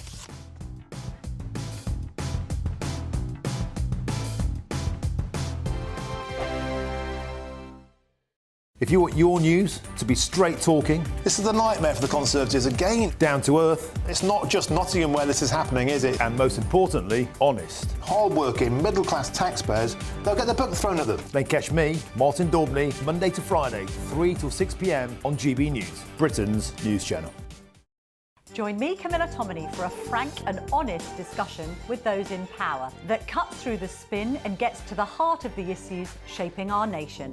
You haven't confirmed that you want to stand as leader, but you haven't ruled it out either. This report basically says that he's not fit to stand trial. Is he indecisive? Incompetent? I deliver the dose of reality Westminster needs. That's the Camilla Tominey Show at 9:30 every Sunday on GB News, the People's Channel, Britain's news channel. Every Saturday, 10 till 12, we'll bring you all of the news that you need to know. We'll also remind you that there is so much to smile about. It's my favourite time of the week. I get to relax, enjoy some light-hearted stories, and let Ellie teach me about fashion too. That's Saturday Morning Live, every Saturday, 10 till 12. Only on GB News, Britain's news channel. This is GB News, Britain's news channel. Catherine Richards and Jake Singleton-Hill featured on the reality show Love is Blind. Well, Catherine and Jake are joining us now in the studio for Saturday Morning Live. Thank you very much for joining us. And this is perhaps not the end result that people might have thought that they'd be seeing at this point, because you were both on the show, but you didn't fall in love in the pods, did you? No, we didn't. I rejected him. You guys look great together. Yeah. Very, very happy as well. It seemed like you guys were really strong, and it almost seemed like Freddie, after he admitted to you that he'd cheated in the past. I actually respected the fact that he told me up front. I didn't even want to have that conversation, obviously. That was a conversation that we got told to talk about. And I respected his decision, but I think he felt that I was holding this grudge towards him that she really doesn't like, and which was not, and he knew this, because off camera we had many conversations where I was like, thank you for owning up, like, we can just move on from this. But if anything, I think he just felt guilty the whole entire time, and he put that on me, which is fine, but yeah, there's obviously a lot that people don't see. So for viewers who don't know, Love is Blind is where you go and seek love and romance, but you don't see who you're speaking to, right? No. So, Jake, why did you go on the show? My parents actually met in a very similar way. So my stepdad was texting my mum. He'd basically stolen the number off of a friend because the friend had met my mum in Blackpool, and they were texting for like 6 months. They'd never met. So that premise of how they got together and the marriage that they had was stunning. And to build a relationship not based on looks before you met, I just found that just incredible. So do you believe in that concept? Is it lust or love at first sight? It's weird. It's a bit of both. I think, it's definitely a bit of both. And I always say, as you get older, your looks will change, but your personality will stay the same. GB News, the People's Channel.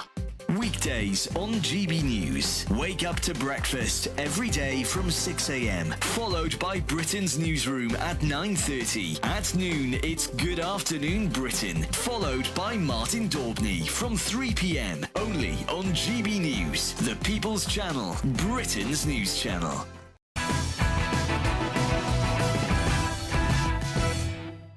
Welcome back to Patrick Christys Tonight. Now, very shortly, I have all of tomorrow's newspaper front pages and that breaking news that Gary Lineker is quitting the BBC for good, apparently. But first, the left-wing activist group Youth Demand have decided to make a scene on the day dedicated to showing respect for those who gave their lives or gave serious injury, of course, for our country, Armistice Day.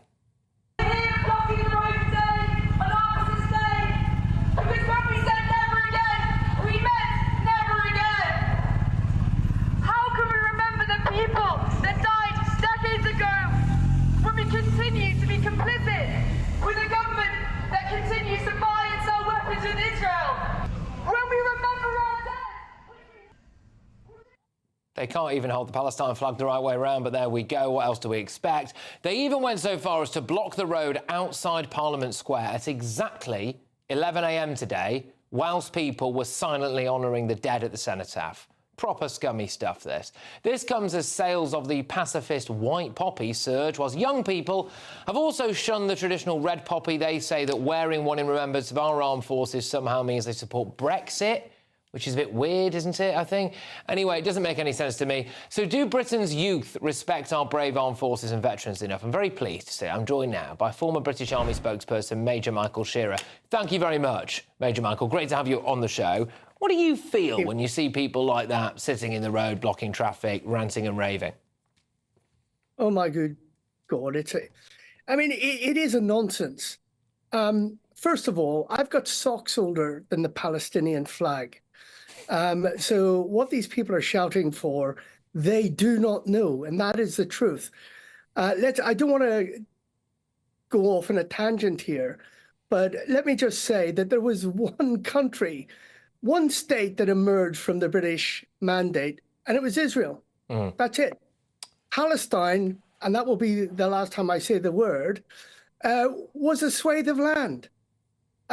Notwithstanding the idiots that dance around on the roads and call for all sorts of idiotic things, whilst really disrespecting the very freedoms that allow them to do that is extraordinary to me.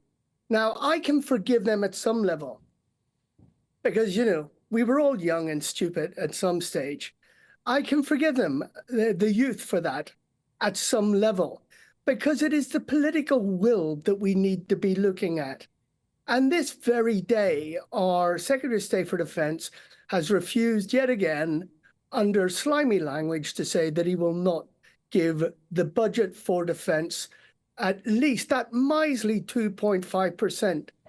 If I tell you that in 1960, when we considered ourselves to be at a state of war readiness, it was 7% in 1960 because we were living through a Cold War and just out of a war.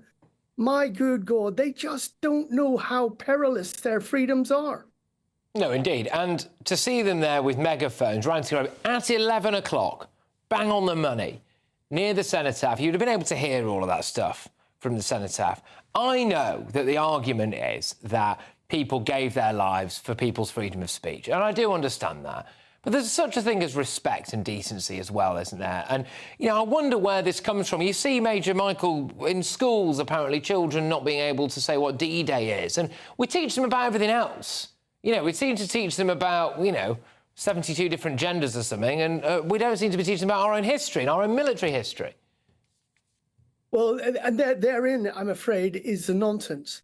And I think that our whole curriculum, particularly when it comes to history, and particularly when it comes to just being proud to be British, of all the great things that the United Kingdom of Britain, that England actually has given to the world, I don't understand this rail against our great British history.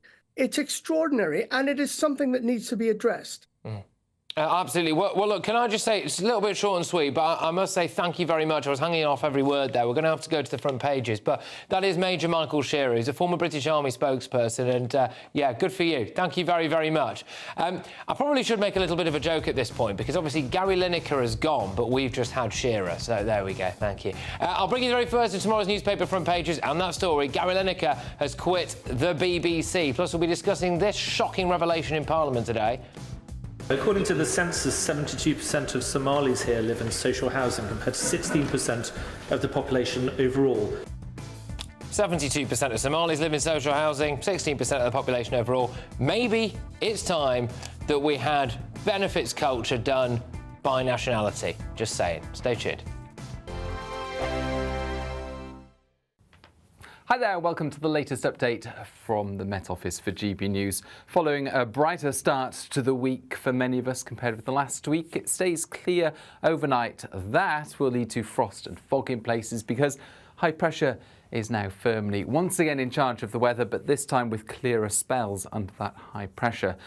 And with temperatures falling overnight, we will see some mist and fog forming, with Northern Ireland being the area most at risk of some dense fog by dawn, but also some patches for central and southern Scotland, northern England and the West Midlands.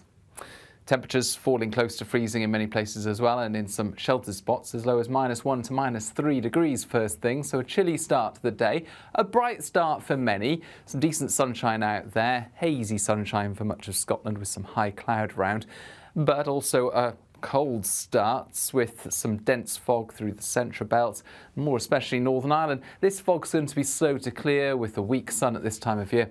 Could continue into the afternoon in places.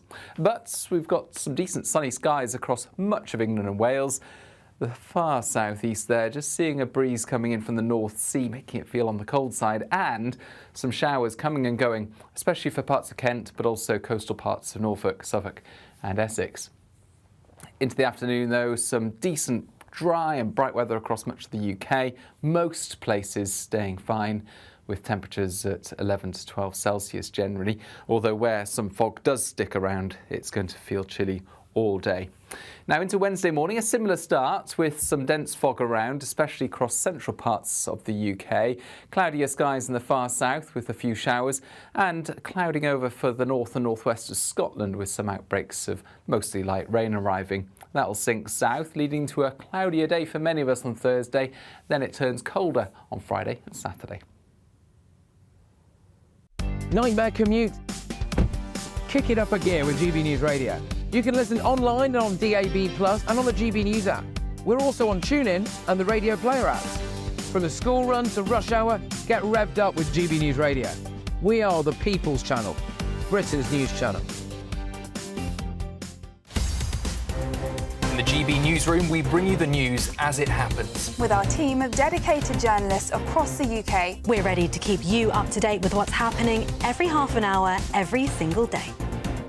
Bulletins here on GB News, the People's Channel, Britain's news channel.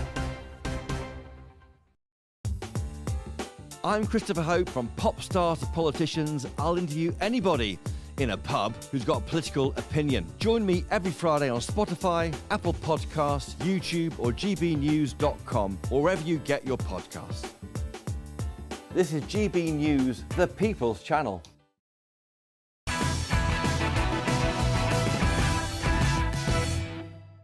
Welcome back to Patrick Christys tonight, and here are all of tomorrow, well, some of tomorrow's newspaper front pages. Let's go with the Daily Mail.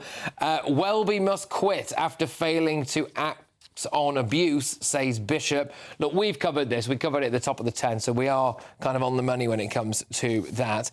The Daily Express go with the same story. Can we really trust the Church of England to keep us safe? I think the answer to that question is no, and that is a quote by the Bishop of Newcastle, Helen Ann Hartley. Let's go to the Times now. Bishop adds to pressure on Welby to stay. He's going, isn't he? He's got to go. He's got to go. They've also got Gary Lineker to quit BBC. Oh, hang on a minute. After World Cup. All right, we're going to get into the weeds of this story because he's quitting Match of the Day at the end of the season. Carol's giving me a knowing nod here. That is what you just said is right there, but he is quitting Match of the Day before. Right, OK, we'll pounce on this story in a second. The Daily Telegraph. Pressure mounts on Welby to resign. They've got VAT raid drives more than 3,000, out of 3,000 private school places. They've got the Gary Lineker story there, and The Sun, who's, I believe it was their initial scoop, by the way, to give them a bit of credit. Exclusive. After 25 years, it's Gary's last season at Match of the Day. He'll quit the BBC after the World Cup. What a finish by Lineker. Footy host Gary Lineker is to leave the BBC. So, Carol, I'll start with you on this. Good riddance?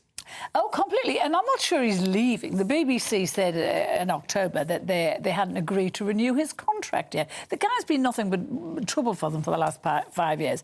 On October the 7th, Lineker denied that he was actually leaving, and here we go, he's leaving. He's not going to do Match of the Day. He's been doing it for 25 years, way too long. But, you know, he is the top earner at the BBC. He earns 1.3 million quid for presenting a football show. And I'm not denigrating football punditry, but I'm not sure anyone's worth 1.3 million pounds of licence payers' money. Really, I'm not. But apart from that, he brought huge controversy to the state broadcaster by broadcasting his personal opinions, his political opinions, which, frankly, a lot of them were very naive and very stupid. And the BBC seemed to be scared of him. Now, I think they've proved they're not scared, and they've not renewed his contract. Do you think he's going before he's pushed for Match of the Day here? Well, I think Carol's right. They didn't renew his contract. And if we don't have to think back that long when he compared the then Conservative government's policy on immigration yes, to being the same as that in Nazi Germany. The BBC disciplined him. There was then a presenter strike on Match of the Day. The presenters wouldn't present it. It was one of the best matches of the day I've ever seen myself, I must add. But we're too much on the punditry. So he's created huge problems for the BBC. It's because he just cannot resist dipping his toe in politics. And that doesn't sit well with the BBC. I will say one thing. I think he'll be missed by football fans. He's been there for 25 years, ignoring his political views, which I disagree with. He's been there for 25 years. I think people love him. I think they love hearing from him about the game. If he just stuck to that, he probably would have done another 25. It's a good job we've got Jermaine Genius waiting in the wings. Oh, no. Disaster. Scott, presumably you're a massive fan of Gary Lineker, right? You agree with his political views. You think he's sound.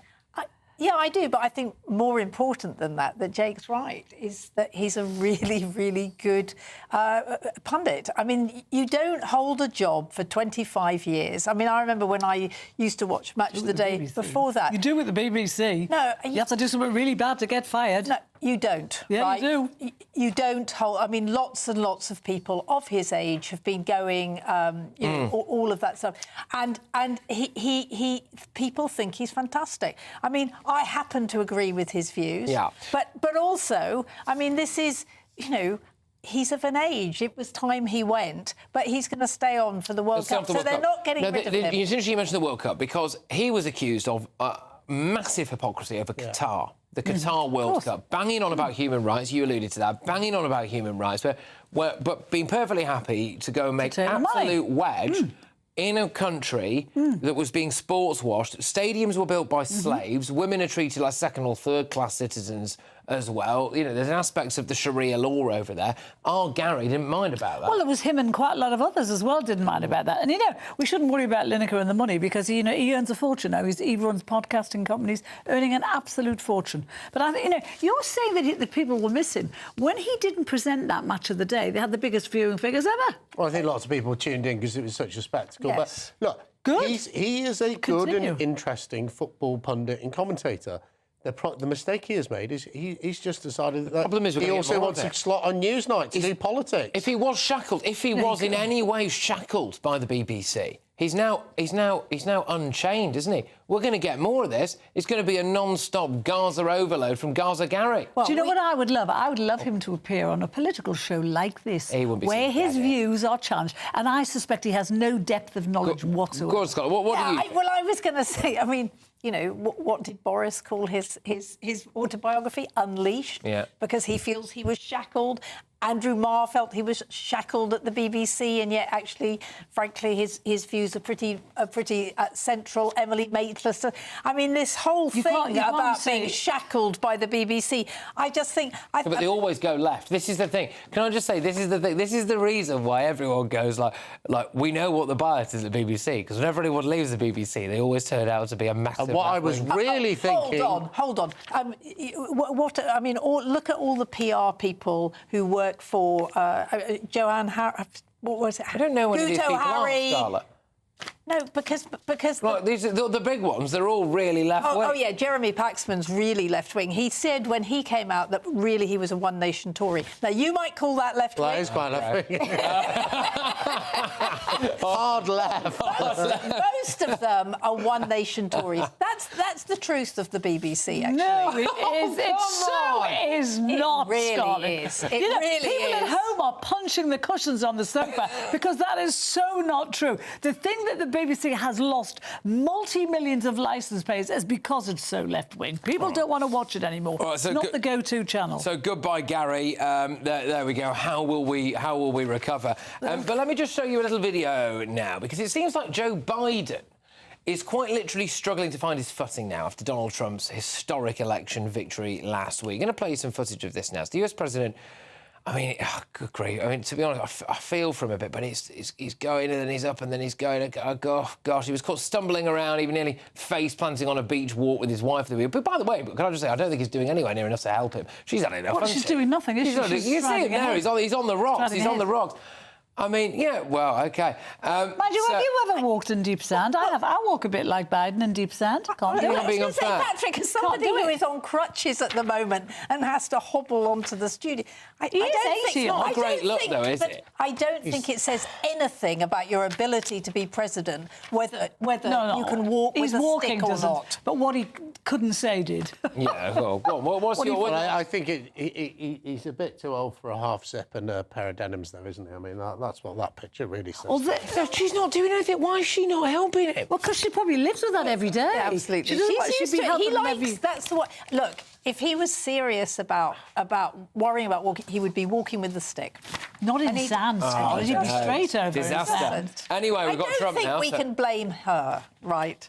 No, we can blame her for a lot of things, like him not standing down much earlier, but not for... No, I'll be honest with you. That was when I was watching it. I was like, why is she not? I wanted to grab him myself. But anyway, there we go. Right, coming up, all of the rest of tomorrow's newspaper front pages, and probably a couple of other bits and bobs as well. Stay tuned.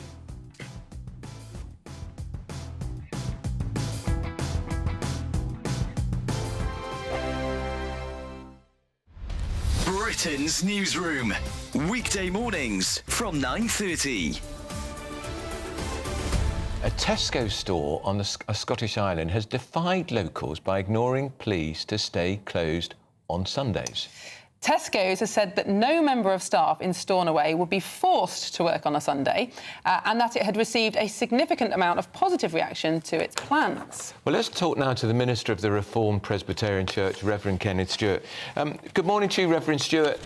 You're trying to keep Sunday special, and if Tesco are going to open up, that means it won't be quite as special for you. Well, yes, good morning, and thanks for having me on.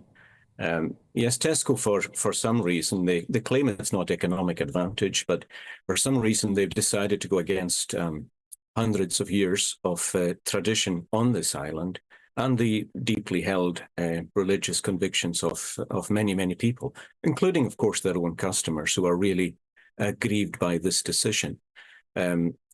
We come obviously from the standpoint that a day of rest is effectively mandatory. It's a human right, along with the other 10 commandments which have undergirded our moral and legal fabric in society. It actually enshrines the human right to a day of rest. And of course, in the UK, that's been eroded for many, many years. Incidentally, it's still far more respected on the continent. But for us here, the Sabbath or the day of rest has been very, very important. It's not just what we do, it's who we are. And for some reason, Tesco have decided just to go against that. And Reverend Stewart, we were actually talking about this earlier, how in European countries, I mean, even in France, which is a secular country, still very few shops will open on a Sunday. GB News, the People's Channel.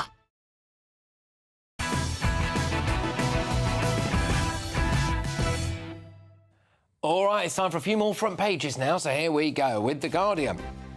Assisted dying bill reveals strict safeguards on protecting patients. So these are, well, yeah, it says what it says on the tin, really. So they must express a clear, settled and informed wish in 2 separate witness declarations. 2 independent doctors must sign off on it. This is, of course, if you want to end your own life, right? Patients must be over 18. Medicine cannot be self-administered.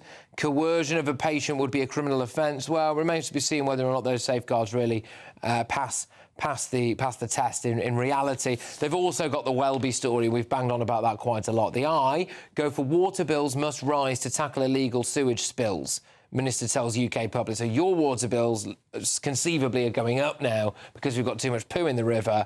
So, great, thank you very much. The Mirror, end of an era for old Jugs himself. Gary Lineker, he's off ski, match of the day shocked. He will be presenting his last match of the day on the last day of the season and will leave the BBC at the end of the next World Cup. So I'm going to introduce now a story that we got from what happened inside Parliament. So Conservative MP Nick Timothy has revealed this quite shocking statistic in Parliament today about the dire state of our social housing and who is living in it. Stay tuned for this now, right now.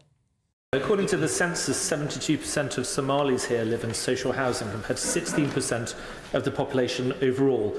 In answer to my written question, the department says it's exploring the feasibility of publishing benefits claimed by nationality. This is really important for a proper debate on both benefits policy and immigration policy. The honourable gentleman will be aware that nationality and country of origin are not factors in assessing benefit eligibility. It may well be that we look to this in the future.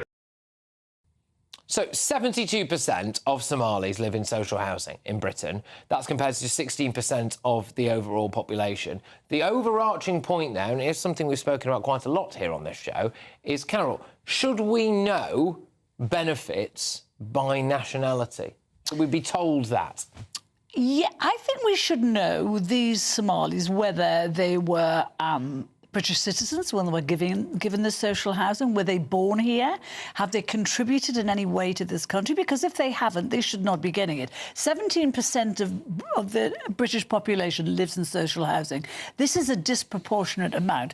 And I read a stat today that said almost half of all the social housing in London goes to people not born in this country, which is pretty shocking, I think. So I would like to know if all the people who are being given social housing were A, born here, B, are they migrants? Do they have a leave to remain? Who's getting it? It's not just that they're Somali. It's, you know, if they were born here, there's it's only nationality as far as I'm concerned. I mean, I don't see what's wrong with just knowing when we've got an incredibly bloated welfare state, the benefit system is as bigger than it's ever been, taxes are higher than they've ever been, social housing is scarcer than arguably it's ever been, in recent times anyway. You know, do we not, Jake, have a right to know about what the figures are in terms of benefits based on nationality so we can have an informed discussion? Yeah, 100%. Of course you do. And actually something we've talked about here on GB News before is we should also know in relation to crime. And they publish these sorts of figures in Germany and in other countries around Europe, particularly around crime. And it strikes me as completely sort of dodging the issue, if you like, that the government, who will have these statistics, because Nick Timothy, that Conservative Member of Parliament, has clearly got hold of them, will have these statistics, won't make them more freely available. Scott, do you think we don't need to know? Yeah, no, I think it's fine knowing. I think it's what's done with it. I was really shocked that today there was a story about an asylum seeker in, I think it was Sweden or somewhere, doing something terrible, pushing an old lady down the stairs. And you just think, would that have been a story if he wasn't an asylum seeker? And somehow...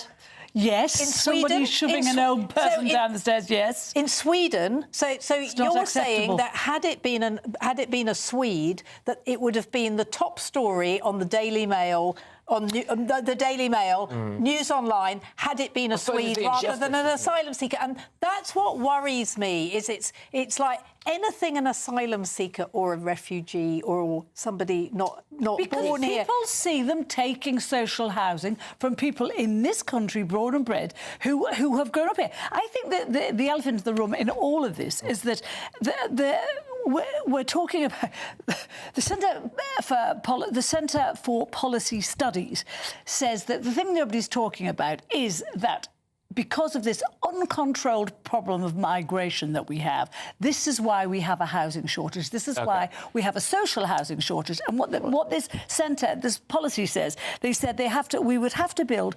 385,000 houses a year for the next 15 years to cope with the current numbers we have coming into the country. We're going to have to whiz on to Union Jack. OK, I mean, I just think that there seems to be... If you're a legal immigrant... Right, then you shouldn't be housed. I mean, when we talk about housing, we're talking about massive housing. And most immigrants, jumping in the queue. Most immigrants do not go in social housing. Most immigrants are completely legal and they come here for jobs. It's a scarce resource which they haven't paid for. The British taxpayers paid for it. Fine. Exactly. It's very quickly now time to do today's Greatest Britain and Union Jackass. So today's Greatest Britain, very quickly from you, Carol, is... I want to choose the Royal British Legion and the vast army of volunteers who've been out for the past 2 or 3 weeks collecting money. The Legion raises something like 45 million quid a year just from poppies alone, but also a big shout out to the Legion itself, who raises funds to support soldiers and service personnel who need help right now. Good on them. Lovely stuff. Go on. And I'm doing an ad, the Christmas ad from Boots, which is a wonderful ad about, it's a silly self-mocking thing. We've got a clip. Show it.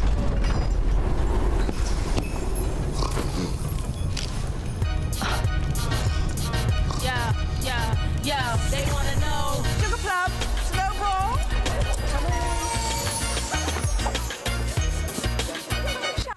was the lady that said it was an awfully white balcony at the corridor, wasn't it? So this is a great mocking thing, and because of this, there's a boycott boots campaign because we can't take a joke. Okay. Talk about snowflakes. There we go. People will not like that. Come on, Jake. Come on, hit us with your So my greatest Britain, particularly on the armistice, obviously the commemoration of the end of the First World War, is all veterans who have served our country, both living and dead. And, you know, I think many people like me, when they were watching the Remembrance Service, will have seen how few Second World War veterans we have left. And we just should remember them in an act of constant remembrance. And so it's all veterans, past and present, more who served ex-prime ministers and her armed forces. than veterans. More ex-prime ministers and veterans, great start. Although, obviously, despite the fact that's terrible. Right, today's winner is going to be the veterans. Yeah. I think it has to be, really. So thank you very much for that. Now, we don't have time for Union Jackass. Oh. I'm very sorry, because I'm going to go to Cressida now to preview a little bit about what on earth is coming up on Headliners. So, Cressida, please take it away. Hello. Are you going to be getting stuck into Welby? We will be, yeah. Obviously, tonight's greatest Union Jackass is me. I've taken the time. We'll be looking at Welby on Headliners. I've got Leo Kearse and Bruce Devlin on my panel. We'll also be having a look at that advert. There's been a backlash to the backlash. I won't spoil it by telling you what Leo Kearse thinks of it. You can probably guess. So tune in. All tomorrow's top stories tonight on Headliners at 11. Oh. Fantastic, great stuff. Well, look, thank you very much. I always watch Headliners. It's the first thing I do. As soon as I go, I walk home and again, put Headliners on. It's top telly. So thank you very, very much, Cressida. You take care. Keep it GB News. I would also just like to say a massive thank you to my wonderful panel this evening. Thank you, thank you, thank you. It's been a lively show. Thank you to everybody who's been watching and listening and everybody who watches on Catch Up as well. Now, I did say on Friday that I was going to end the Friends of the Elderly charity thing today, and then I thought we'd probably get a bit lost with all the Boris Johnson stuff that we had. So justgiving.com/page/save our seniors. You can go and donate, and it'll close tomorrow instead. So I'll see you tomorrow.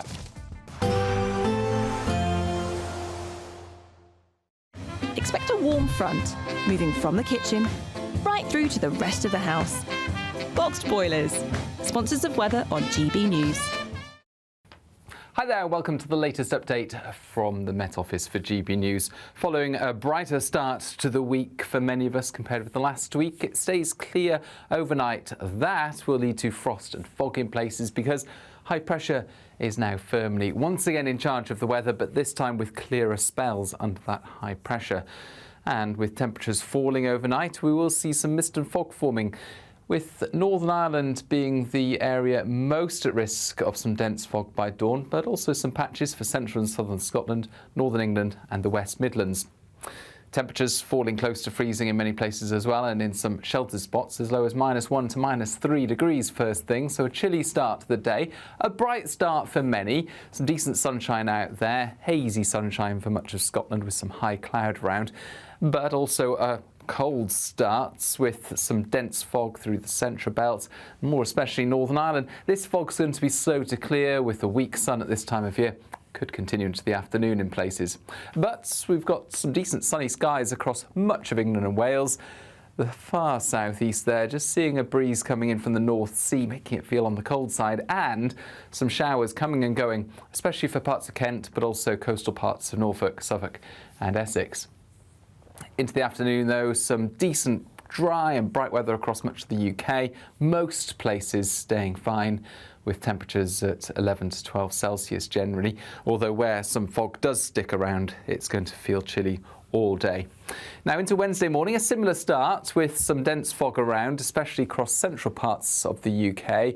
Cloudier skies in the far south with a few showers, and clouding over for the north and northwest of Scotland with some outbreaks of mostly light rain arriving. That'll sink south, leading to a cloudier day for many of us on Thursday. Then it turns colder on Friday and Saturday. We can expect clear skies, leading to a light and warm day ahead. Lovely. Boxed Solar, sponsors of weather on GB News. There's only two and GB News Breakfast, every day from 6 a.m. Following the summer riots and the resurgence of far-right ideologies, the former Education Secretary told peers that reinforcing shared values is now more crucial than ever. So we're asking this morning, should we teach British values or would it be a step backward? Or how do you even start? To debate this now, we're joined by the Campaign for Real Education chairman, Chris McGovern, and political commentator Matthew Stadlen. Well, I think these days, particularly in schools, it's quite fashionable to look at the negative sides of Britain's identity, particularly British history. Personally, I think I'm very proud of being British, and I think we need to be proud of our country like most other countries around the world are. As Chris says, Matthew, lots of other countries do it. Heck, you only have to look at the United States, don't you, to see how sort of patriotic they are. Is there anything wrong in trying to instil a bit of that amongst our youth? I'm just worried it sounds a little bit communist, Stephen, being told what it is to be British. I've got my own personal but very vague views of what British values might be: inclusivity, patience, being able to queue, decency, respect for democracy and the rule of law. But I mean, very many people will have different sets of values. Some people are racist. So are British values racist? You talked about the far right. I think we all know what the far right is. It's sort of violent, xenophobic racism. But if you have, say, I don't know, 3-4 million people in this country who might describe themselves as racist or far right, and they're British, or as British as you lot and as I am, does that mean those values get taught in schools? My worry is it's a little bit communist. GB News, the People's Channel. Hi there, I'm Michelle Dewberry, and I'm going to take a second to tell you all about my show, Dubes & Co. We start off with the issues of the day. We then bring in both sides of the argument. We get rid of the disrespect. And then you throw me into the mix. And trust me, I'll tell it exactly how it is. And then, of course, the magic ingredient, you at home. We mix it all together, and what have we got? In my opinion, the best debate show in town. Monday to Friday, 6 till 7 on GB.